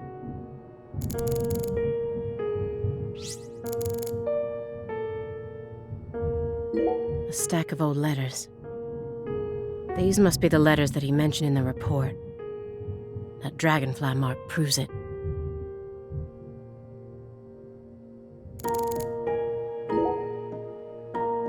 Those letters look very old. The postmark suggests they were sent out from Louisiana. And I suspect that dragonfly mark belongs to the Clarkson family. Maybe. So what if it does? A stalker has been harassing Patricia Clarkson for several years now. Did you know about this? Constant silent phone calls, unmarked letters. She also spotted a suspicious figure lurking near her mansion several times. And just last week, her employees spotted a strange figure lurking in the vicinity. The day someone else coincidentally used your alias and traveled to Louisiana. That's very intriguing. Aligned symbolism. Lise Clarkson also reported being harassed by a stalker just before she was murdered. You're aware of this, correct? Because I didn't find any mention of this in your report. No direct connection to the case. That's what we must have thought. The visionary lies to himself, the liar only to others. Which are you? That's enough for now. This all has nothing to do with the case. Besides, there's no evidence that proves those letters are from her. Isn't that right, my fairy?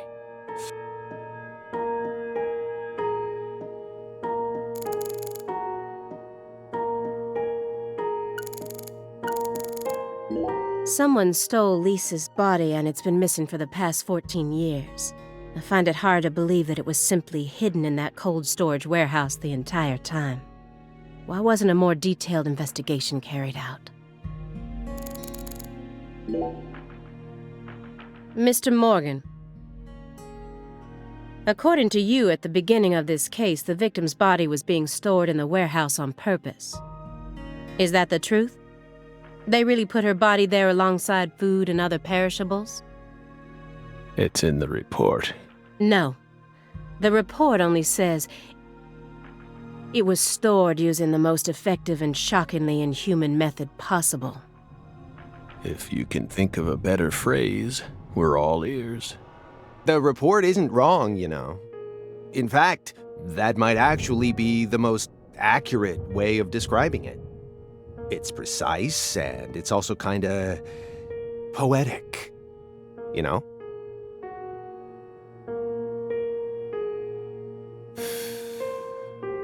Wow, Simon. We never would have taken you for a poet.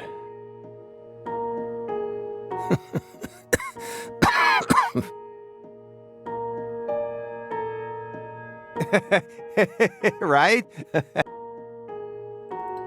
You two think this is a joke? Lise Clarkson's body was discovered in that cold storage warehouse after 14 long years. If you'd only done a proper investigation, we probably would have found her much sooner. That poor girl. We still regret the fact that we never got to meet her. We're sorry, from the bottoms of our hearts. I only hope it didn't happen that way by design. Will you comfort me? Thank you, my fairy.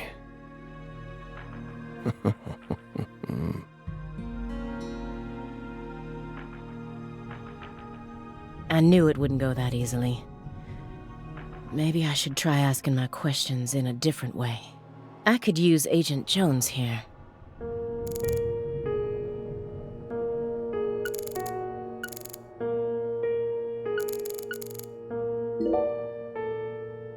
A stinking indulgence, and a massive DVD collection.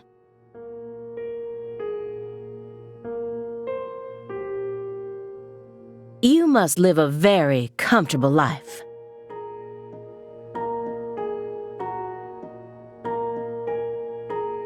We're retired, remember? Retired in your 40s. I'm envious. But who doesn't love movies, Belle? I'm not a fan. Oh, that won't do. You should dedicate all the free time you have to watching movies. It's practically an unwritten law. Films guide us. Films are filled with every important life lesson there is. Is that so? For example, They Live. 1988, directed by John Carpenter. That film taught us a valuable lesson. Always put on your sunglasses before a fight.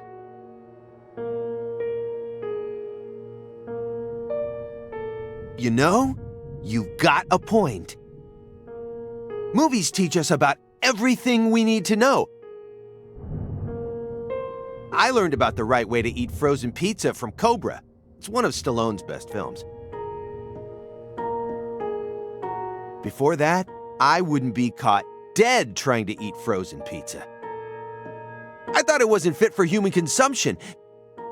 But that film changed my life. Simon, that has nothing to do with the film.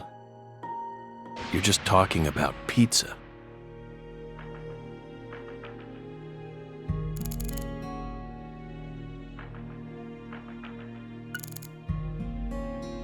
Films teach us all we need to know? That's ridiculous. I'd rather read a book than watch a stupid movie.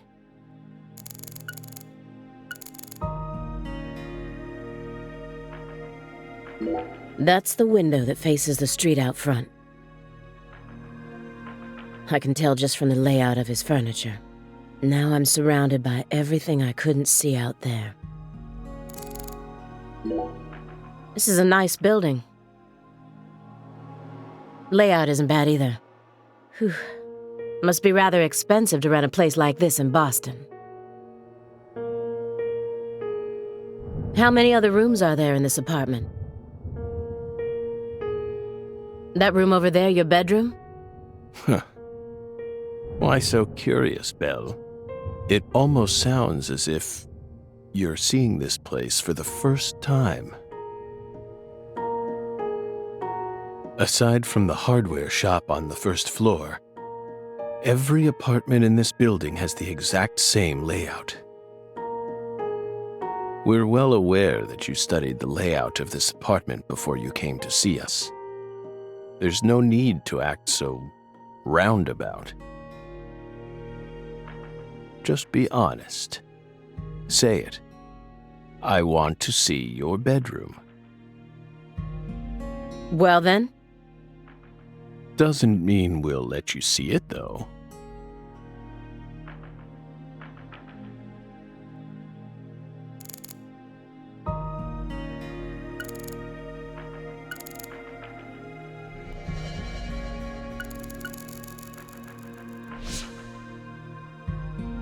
Agent Jones is completely checked out. Despite the fact that we're heading deeper and deeper down the rabbit hole here.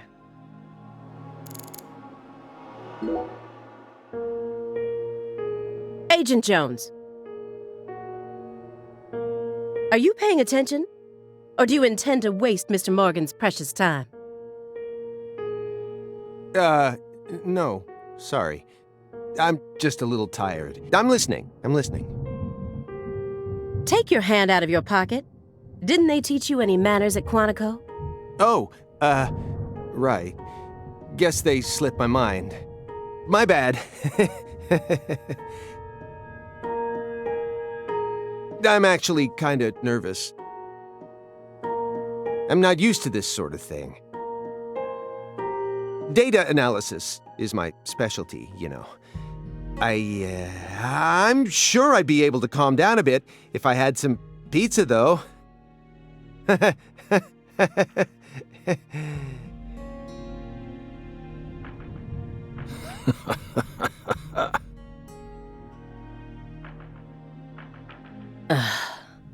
The FBI needs to do something about their lack of personnel.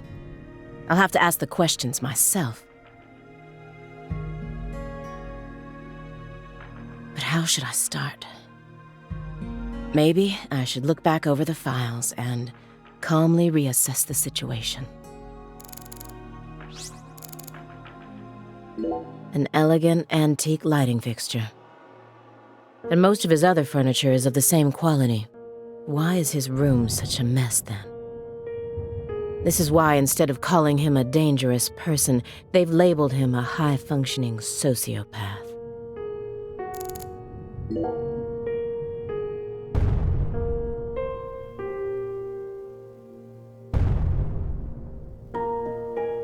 Just the usual around here, no need to worry.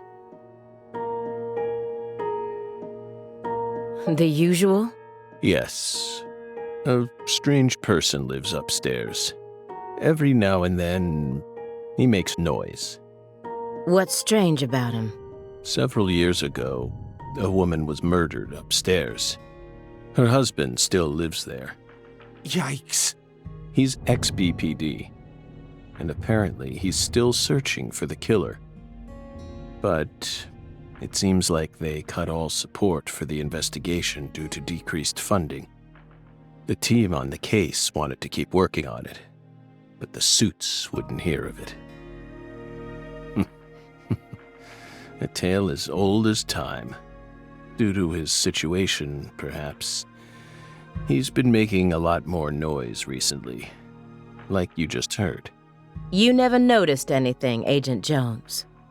Well, I did hear some loud noises every now and then, but I didn't think they were real noises coming from upstairs. I mean, look at him.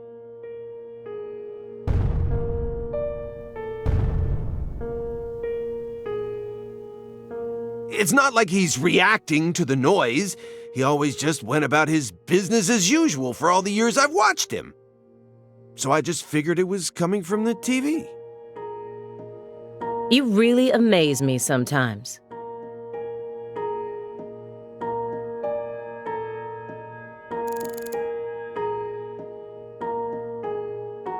So far, everything checks out with the report. But there were always some parts of the report that didn't make sense. He expects me to believe he just happened to solve a case this difficult while he was on vacation? And metaphysical offender profiling? I won't. After you arrested Galena Clarkson, you had a run-in with the Clarksons. At least that's what it says in the report. What exactly happened there? Just a simple run-in, that's all. Nothing but a single phenomenon. Chasing hollow instances like that won't lead you closer to the truth. Doesn't work like that. A hollow phenomenon, which resulted in a mountain of corpses. Oh, Belle. We think we finally understand what you're trying to say. But don't be so voracious.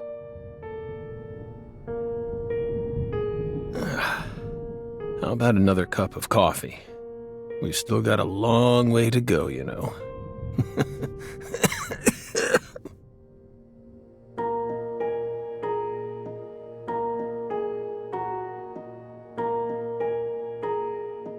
Yes, it's coarsely ground, so there should only be 4 teaspoons per cup. No more, no less. Next, the coffee travels from the funnel to the siphon. Simon, normally you only do surveillance in order to gather data, correct? Hiding microphones and cameras, sifting through garbage, wiretapping, shadowing, tracing credit card histories. You'll do whatever it takes to gather data in order to prevent crimes. That's how the FBI works. Well, yeah, you're right. No reason in hiding it now, I guess. Why do you ask? Our Southern Belle has adopted a very peculiar MO. It's almost like she has a special power, just like us.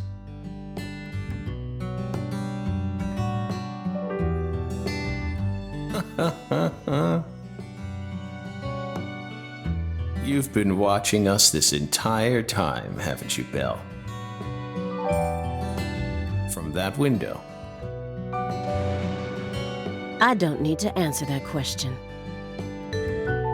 You came here on New Year's Eve, then spent 49 hours watching us until you returned to your hotel room last night. You observed us the entire time without sleep or rest, and you only ate once, some pizza delivered by Simon. Aside from that, you never drank any water or relieved yourself. You simply sat there and continued to watch us. You have visions, too, don't you? You came here solely to hear us talk, didn't you? But then, why bother watching us for over 2 days beforehand? You didn't come to talk with us. You came because you wanted to see this apartment with your own eyes, and because you're already convinced of something. Isn't that right? He who fights with monsters should see to it that he himself does not become a monster. And if you gaze long into an abyss, the abyss also gazes into you. But Oh, coffee.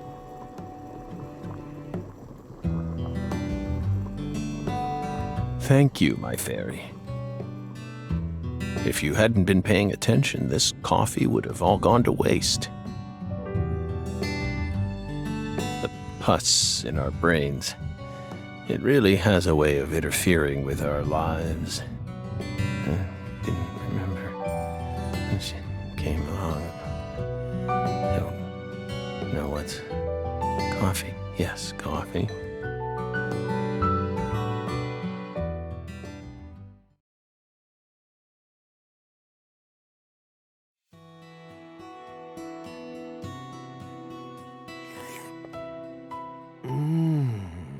Oh.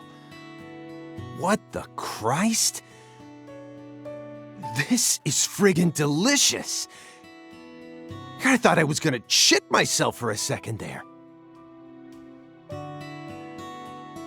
Come on, Aaliyah, take a sip. Trust me. I'm not exaggerating here.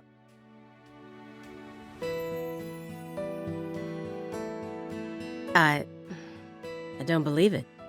It's better than any coffee I've ever tasted. Of course it is. Coffee is a sacred drink.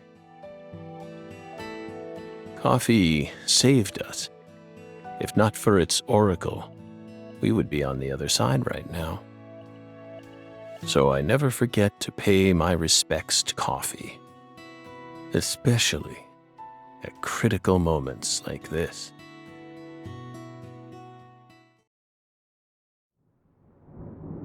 Big black cumulonimbus clouds are in the sky. And that sound.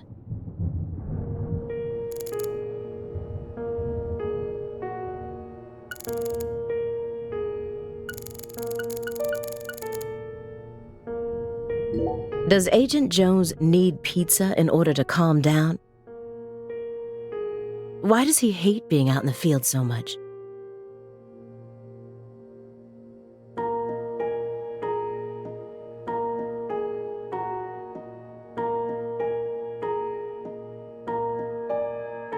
He knows we need to be on our absolute guard against this guy. Why can't he just pull it together?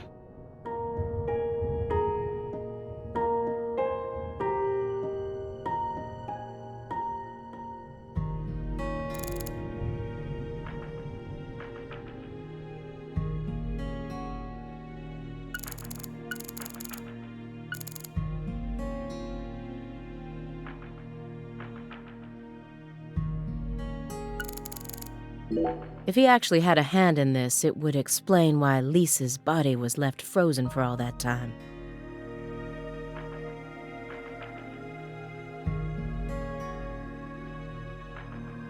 The body wasn't stolen.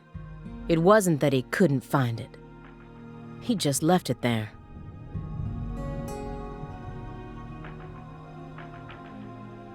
It's definitely a possibility.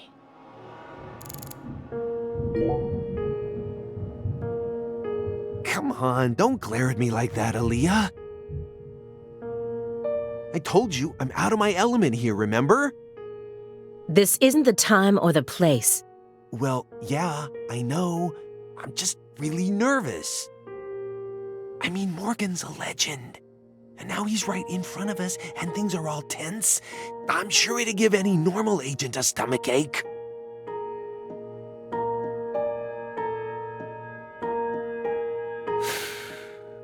Incidentally, Simon, why did you decide to stop working out in the field? Don't ask. It's a long story. I don't mind. We have lots of time, don't we? I could even make you another cup of coffee, if you like.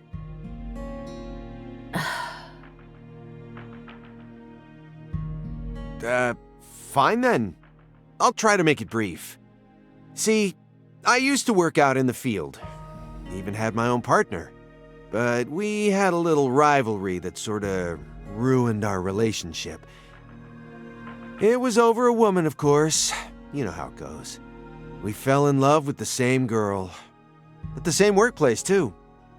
Then one day, the three of us went to go do a stakeout at a restaurant over in East Boston. I pretended to be a customer while my partner waited in the car, and she waited in the building across the way. Well, it only took a few minutes for my partner and I to lose our heads. We started engaging in this dumb contest to see who could impress her more. Things were looking bad. I knew I was gonna lose. Then, something happened. Right in front of me, a customer starts choking on something. Face was pale, froth at the mouth, the whole 9 yards.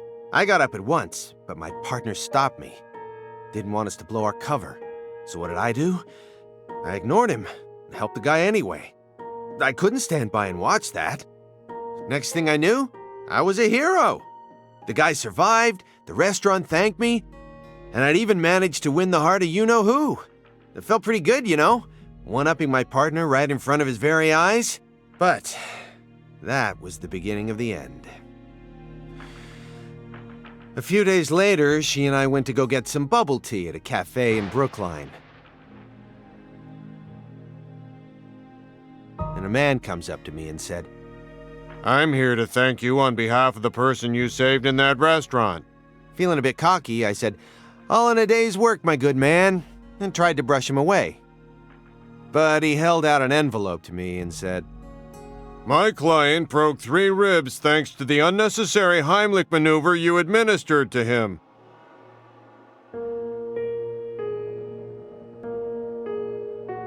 He wants you to ensure that he'll be able to get the proper treatment. I thought I'd saved someone, but all I ended up doing is wasting a lot of my precious time wrapped up in an astronomically stupid court case. It also blew our cover, so our target found out about us. In the end, I was taken out of the field and banished to a meaningless job that anyone with half a brain could do. Oh, sorry, I didn't mean it like that. Anyway, well, that's what happened. Of course, I also lost the love of my life and went back to being a lonesome loser. And that's why I hate being out in the field. Oh, come on! I tell you all that and you're not even gonna say anything? That was long, Simon. Hey, I warned you! I told you it'd be long! Oh.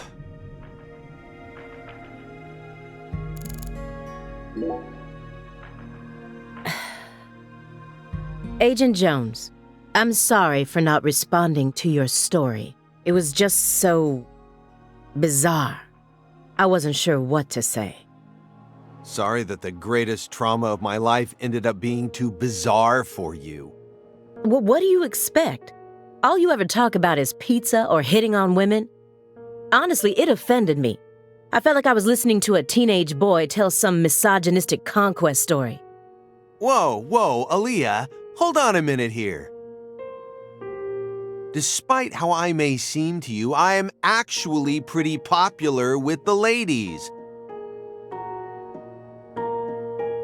And you know that coworker of mine? She's the one who came on to me. Besides, I only told that story because a certain someone asked me to. It's what happens when you're a popular guy. Is this all some big joke to you? I'm really losing my patience here. You simply have yet to awaken to my masculine charm. Maybe you should try getting some more experience under your belt. Agent Jones, are you trying to get me to sue you for sexual harassment?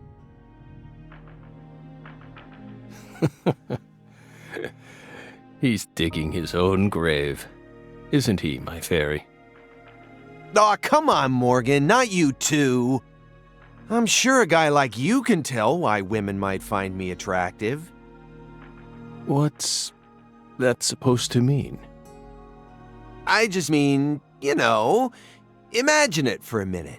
A woman who you wouldn't necessarily call beautiful, yet still possesses some unique charm. You see women every now and then who you wouldn't mind spending a night or two with, right? And I'm like the male version of that.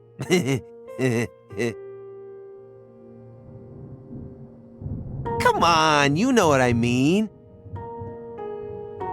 Some women just prefer a man who's a little below the norm. And they're usually with a different guy each time you see them. From straight-laced businessmen to gold chains and fake tans. They prefer buffet style, you know? Anyway, my point is, we've all got this special kind of sex appeal. I couldn't even keep track of all the sexist remarks you made just now. Hey, just cool it for a sec, would ya? We're having a guy conversation here. This is all just strategy I'm using to try and loosen Morgan up. Trust me.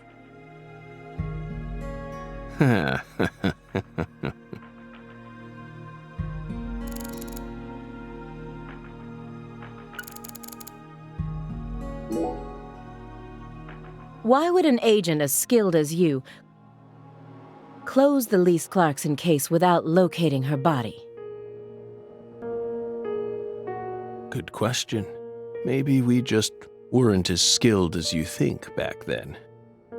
Isn't that right, my fairy?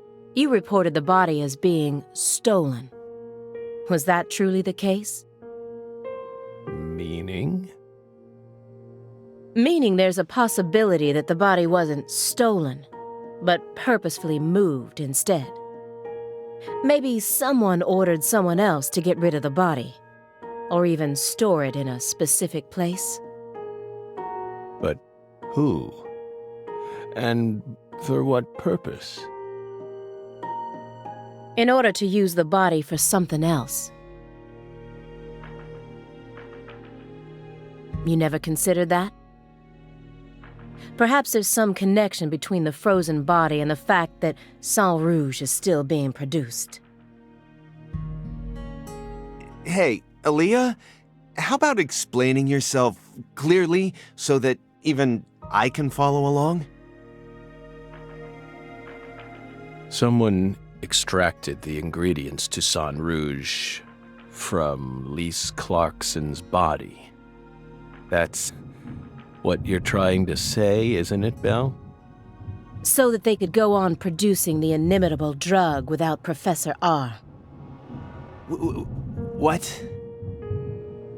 Drug addiction destroys people, physically and mentally. It makes them capable of doing anything just so they can get their hands on a fix. Abusing a corpse? That's nothing to an addict. And with your dependency, I suspect you might know just what that's like. Maybe we do. If you threaten to take this away from us, I might have to kill you both right here. And steal all your $100 bills. Oh, spine-tingling, scary stuff, isn't it, my fairy?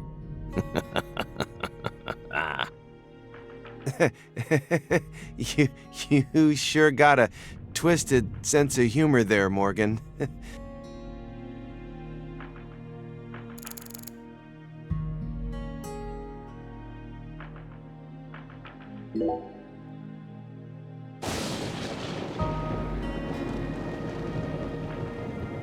Do you hear that thunder? It's probably gonna snow soon. We're in Massachusetts. That's the norm for this time of year.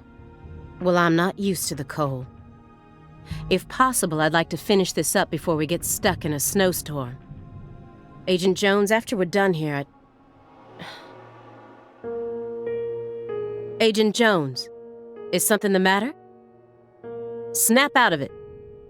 Oh, sorry. Yeah, I know. Do you? Then stop daydreaming. Okay. You just what? My stomach's been letting some thunder loose, too. Thunder? That coffee was just so good, It what? We don't have all day here.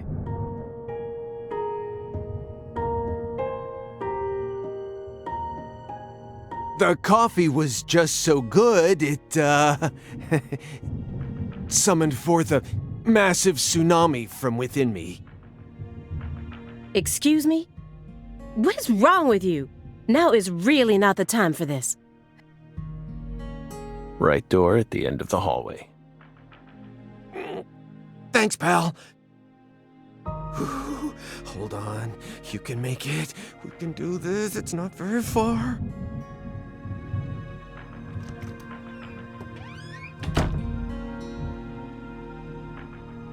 We promise you, We did not put laxatives in the coffee.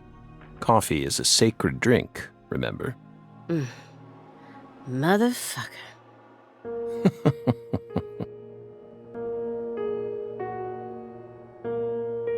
There's no doubt that the report omitted information linking Morgan to the Clarksons. I need to get him to confess. Oh yeah. That reminds me. There's a secret weapon in Agent Jones's briefcase.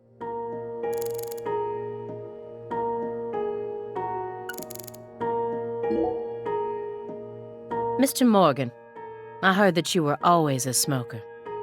Did you ever wonder if that was the reason you contracted your illness?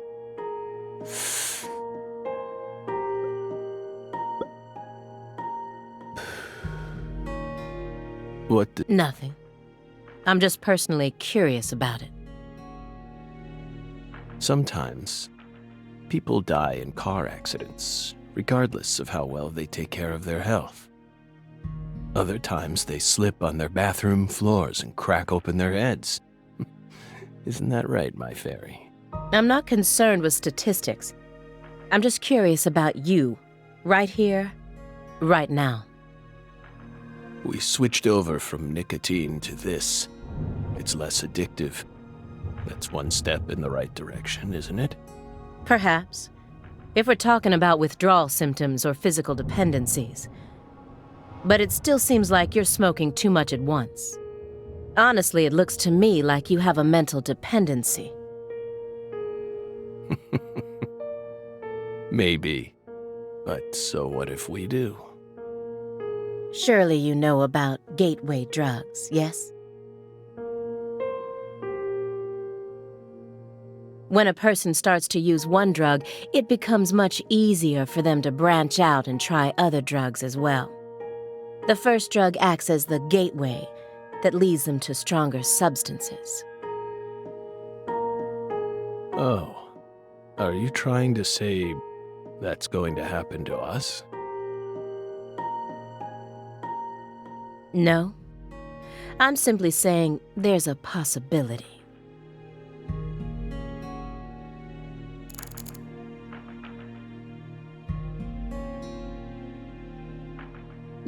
Agent Jones probably won't be back for a while.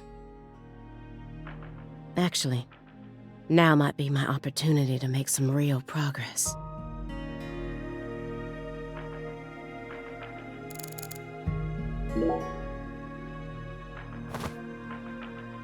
Have you ever seen this before? And please, don't say no.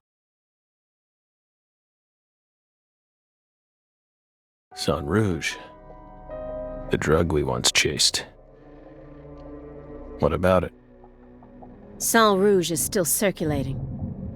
It's changed shape and its composition is slightly different now, but it's still very much alive. But only in a very limited part of Louisiana. You aren't surprised? Did you somehow know this would happen?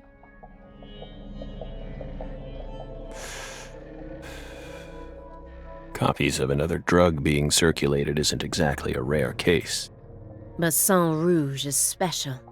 The inimitable Enigma powder, the origin. It has many names, and no one was ever able to copy it. We've also been trying to figure out what it's made from ever since it appeared, but it's impossible to analyze. After all, it appears to be made from common ingredients that can be found anywhere. But if you try to use those ingredients, all you'll end up with is a mundane hallucinogen like DMT. If you're lucky. No. Sang Rouge requires a special recipe. The original recipe, which someone's been guarding this entire time. Someone who survived the incident in Le Carré.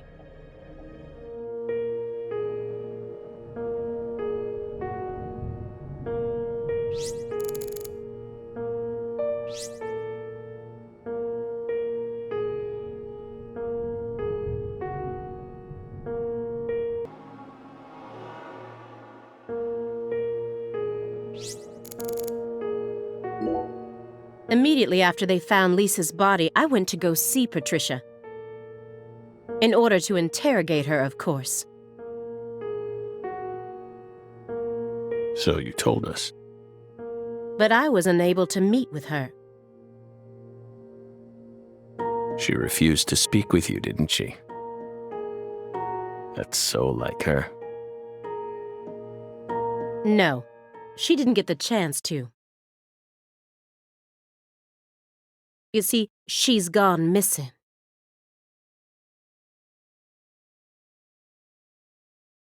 What? To put it more accurately, no one's seen her since the afternoon of the 28th. According to her employees, she shut herself up in her room for several months before she disappeared.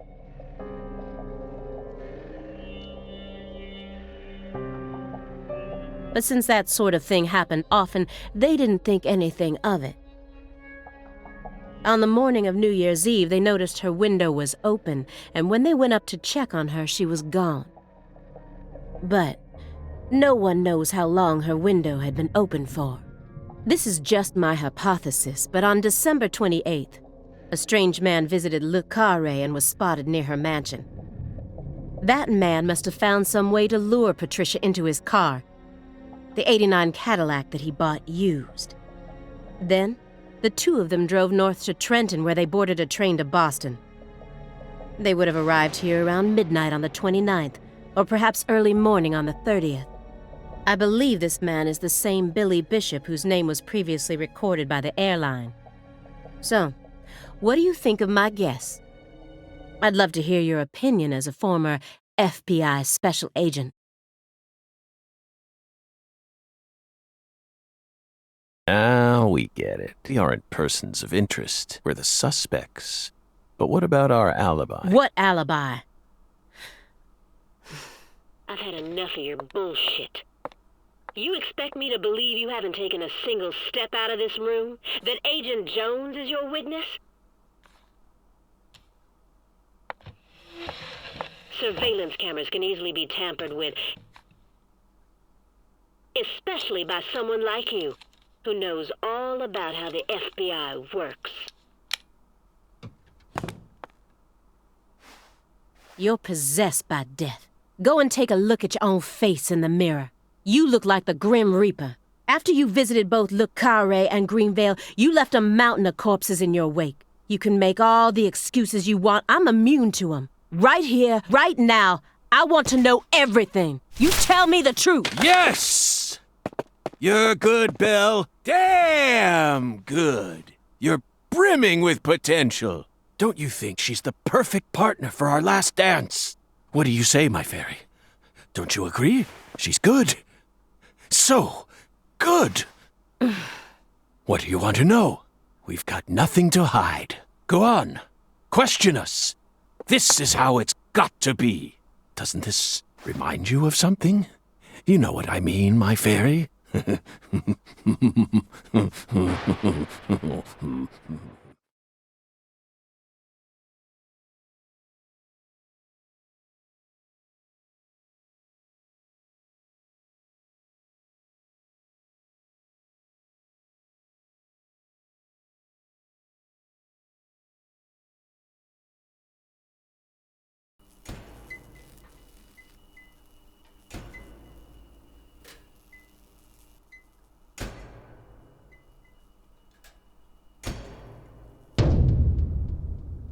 Son of a...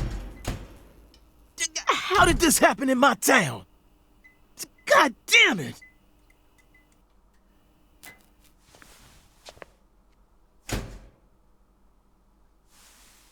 The head and limbs were severed and lined up, according to the lines that were drawn with her blood. Just like migratory birds flying systematically across the sky. Hey, Zach, what do you think this means? They're severed roots. Severed roots? This is the way the Clarksons kill someone when they want to cut 'em off from the family. And how do you know about this? Everyone in town knows about it. They're just too scared to talk. What does the V stand for, then? Beats me. What, you think I know everything now? Vilitatio. It means quarrel in Latin. That's what the V stands for. Latin. Intriguing, isn't it, Zach? There are no defense wounds on the corpse. In other words, Galena showed no signs of resistance when she was amputated. But, strangely enough, there are small traces of subcutaneous bleeding around the wounded areas. That's a vital reaction, which means she couldn't have been dead. You mean... Yes, that's right, Patty. Galena was amputated while she was still alive, and she never resisted. Is that even possible? It certainly isn't impossible. For example, if she was put to sleep with a drug, or if she desired the amputation herself. Why would she ever desire that? Mr. York, I'm sorry, but there ain't no way that could have happened. How can you be sure of that, Melvin? Our world contains phenomena that could never be explained with logic. This is especially true for phenomena in which humans are involved. Do you really think all the facets of love and hate can be explained with logic? Well, no, I don't reckon I do. Yeah, might be too early to rule out those possibilities, just like you say. Zach, now we truly know just how deeply the Clarksons are involved with this. Patty, how long does it take to reach the Clarkson estate? Just a short drive. You just gotta head west along the Mississippi. You can't miss it. Got it. Thank you, Patty. By the way, Melvin, no matter how accelerated Patty may be, don't you think she's still a bit too young to see something like this? For the record, I have no intent to instruct others on how to raise their children, but... Holy moly, you're right! Patricia, CLG! Come on, sweetie. Kids shouldn't have to see stuff like this. Daddy, it's too late now.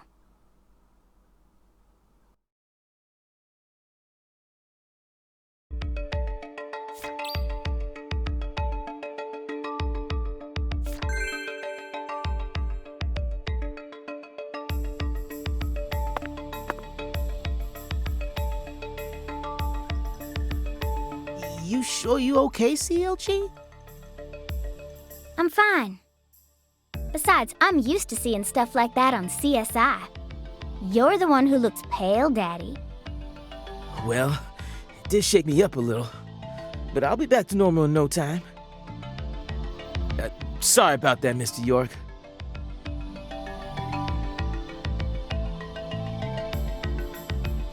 What say we rest in the interrogation room till we all calm down, CLG? Sure thing, Daddy. I'm gonna go sit with Daddy for a bit, Agent York. We can join back up later.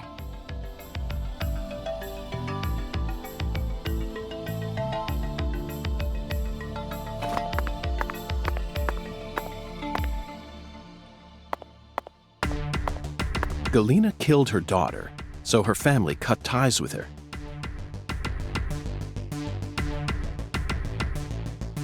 Do you really think that's what happened here, Zach? If this is truly the ritual that the Clarksons used to cut ties with someone,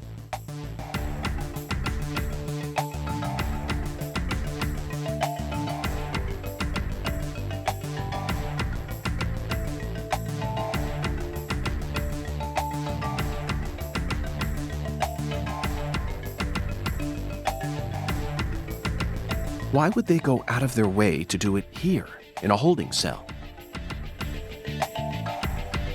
They could have easily done it after we released her. And judging from how Danny Clarkson was acting, I think it's clear that he really loved Galena. How could he accept this grotesque butchering, even if it was for the sake of the family? There's no point in ruminating on this. We should get back to the investigation. As long as we keep moving, the answer will inevitably fling itself straight at us.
You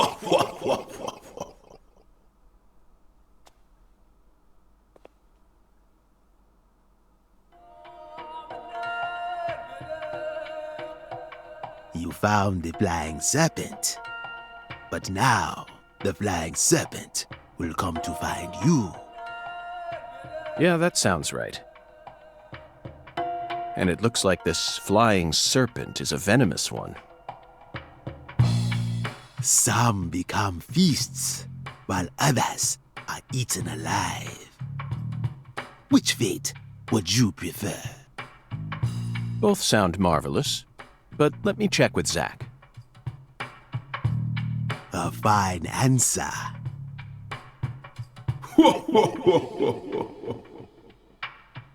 Find the one who fired the pistol at heaven.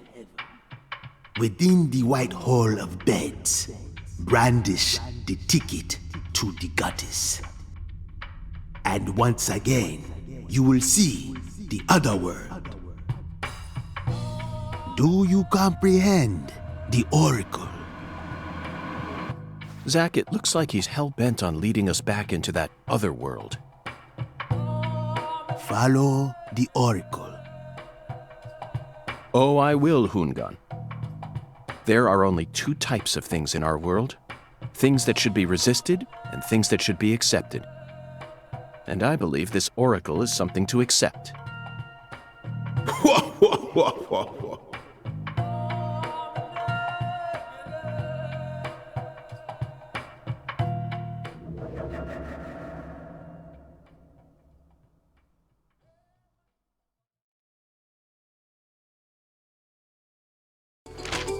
Do you think we're crazy for believing everything that skeletal gentleman says? No, we're not crazy. Not one bit. This is our destiny, that's all. But I shouldn't need to explain that to you, Zach. The one who fired the pistol at heaven. Firing pistols at the sky might be a rather common occurrence for the South. Remember? Young Guns, 1988, directed by Christopher Kane. There's that great scene where Emilio Estevez keeps firing his Colt M1877 up at the sky. Well, but that film took place in New Mexico, didn't it? And the Oracle probably isn't referring to a situation like that. It's got to be for some purpose other than an attack or a threat. Raising a pistol up to the sky, then slowly pulling the trigger, kind of sounds like the start to a race. Don't you agree, Zach?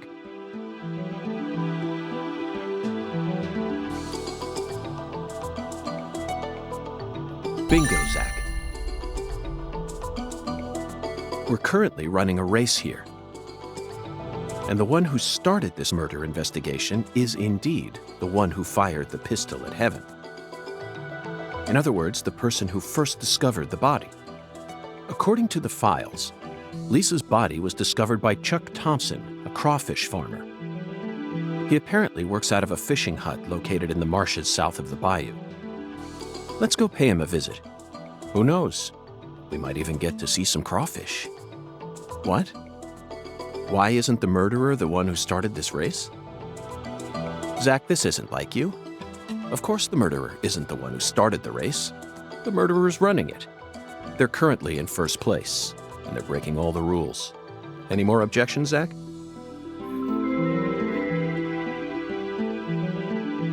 Within the White Hall of Beds. This one is even easier. There are only a few establishments that have a whole hall's worth of beds, especially in a small town like this. I'm sure you've already got a pretty good idea about what the answer is, Zach. Beds all lined up. Only an amateur would hear that and think it must be referring to a brothel. I mean, come on, who would ever use White Hall as a symbol for a bordello?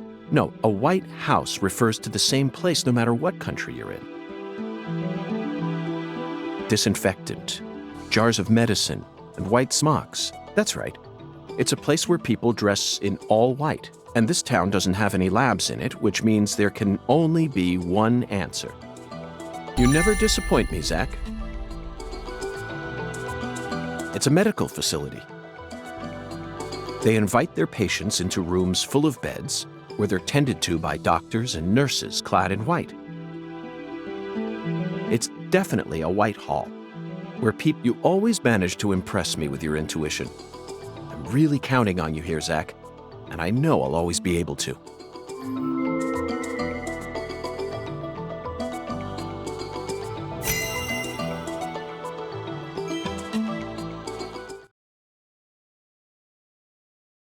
Agent York, you're trying to leave without your trustworthy assistant? Hello there, Patty. I'd never attempt such a thing. I was simply engaging in a battle of wits with Hoongan while I waited for you. Hoongan? Yes, the skeletal gentleman in the top hat. Not that story again. Is this how you always conduct your investigations? This is the way I work. I bet you can't find a single partner, not even in the entire FBI. That's not true. I always work together with Zach. Oh, right. Zach. Don't worry. I'll be your partner while you're here in our town. Now, let's go investigate.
How's your mama?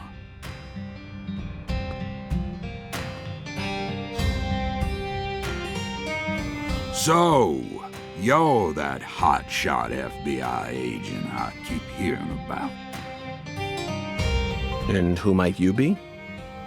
I came to claim the body of my daughter.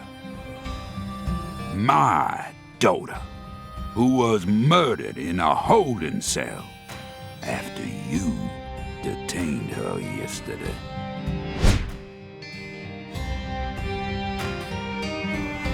Zach, I wasn't expecting to run into the final boss this early. You must be the head of the Clarkson family, P.J. Clarkson. And you've come to claim the body of Galena Clarkson, whose dismembered corpse was found early this morning. Is that correct? Where did you learn that Galena had been murdered? Zach and I just learned of the news ourselves. This is Lou Corey. And I am P.J. Clarkson. There ain't a single thing I don't know about this town. I see. So then you must also know about the Severed Roots ritual. I have a question for you, Philip. We suspect that Galena was murdered by someone from the Clarkson family. Have you given that possibility any consideration? Listen up, you FBI piece of shit. You better watch your manners around my pa. Shut up, Daniel. But, sir... My bad, sir. I'll have you know I once had 3 children. But I must not have raised them very well, because my son and my eldest daughter both ran away and never came back to me. The only one who stayed by my side was my second daughter, Galena. Then she done married Daniel here into the family and presented me with both an heir and a granddaughter. Seemed for a while as if things were finally starting to calm down. But then, someone corrupted both Galena and Lise. And I lost everything. Well, aside from my shit-heel son-in-law, that is. You understand me, FBI? Galena's death is nothing but a loss for the Clarkson family. That doesn't mean the Clarksons are automatically innocent, though. Humans don't always act out of self-interest, do they? That mouth. You're starting to sound more and more like your mother.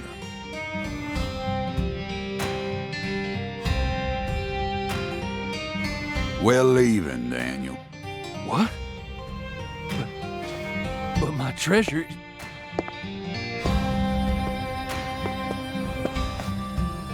Now, whether you end up being an angel or a demon, I reckon you're the man I've been waiting for all this time.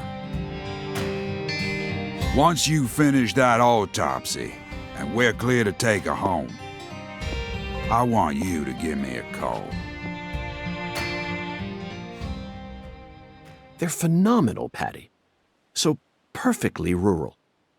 Ominous statements, foul-mouthed insults. This town possesses a complicated system of communication that you just can't find in the city. Work-centric emails are so cold and lifeless. This is what true human connections feel like. Connections as visceral as blood itself.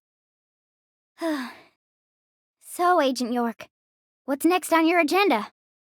The last boss may have gotten the jump on us, Patty, but I didn't let him shake my resolve. I intend to obey the skeletal gentleman's oracles, and that's that. First, we should head to either the home of the person who discovered Lisa's body or to the town's medical facility. Well, Zach, what do you think?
Thou.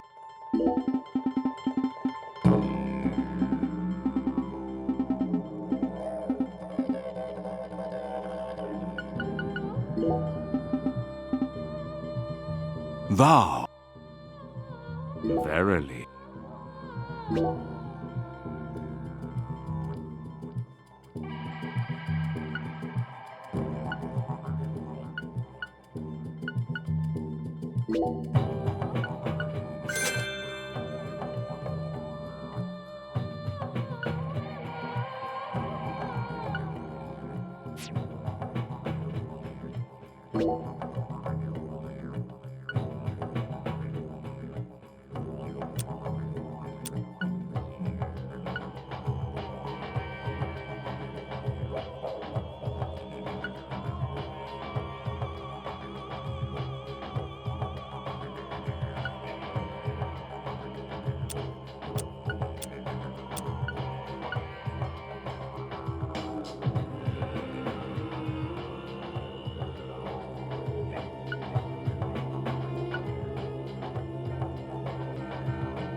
I can see thou. Be at ease.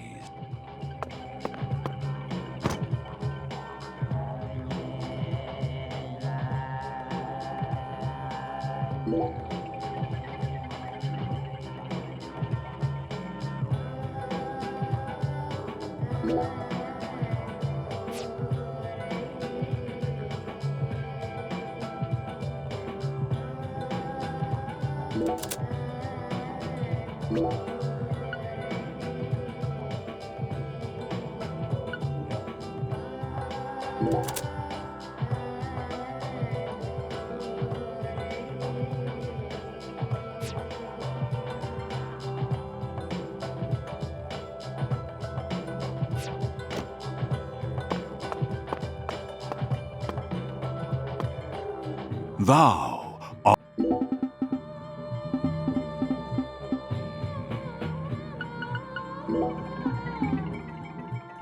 Thou art. Verily.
I can see thou hath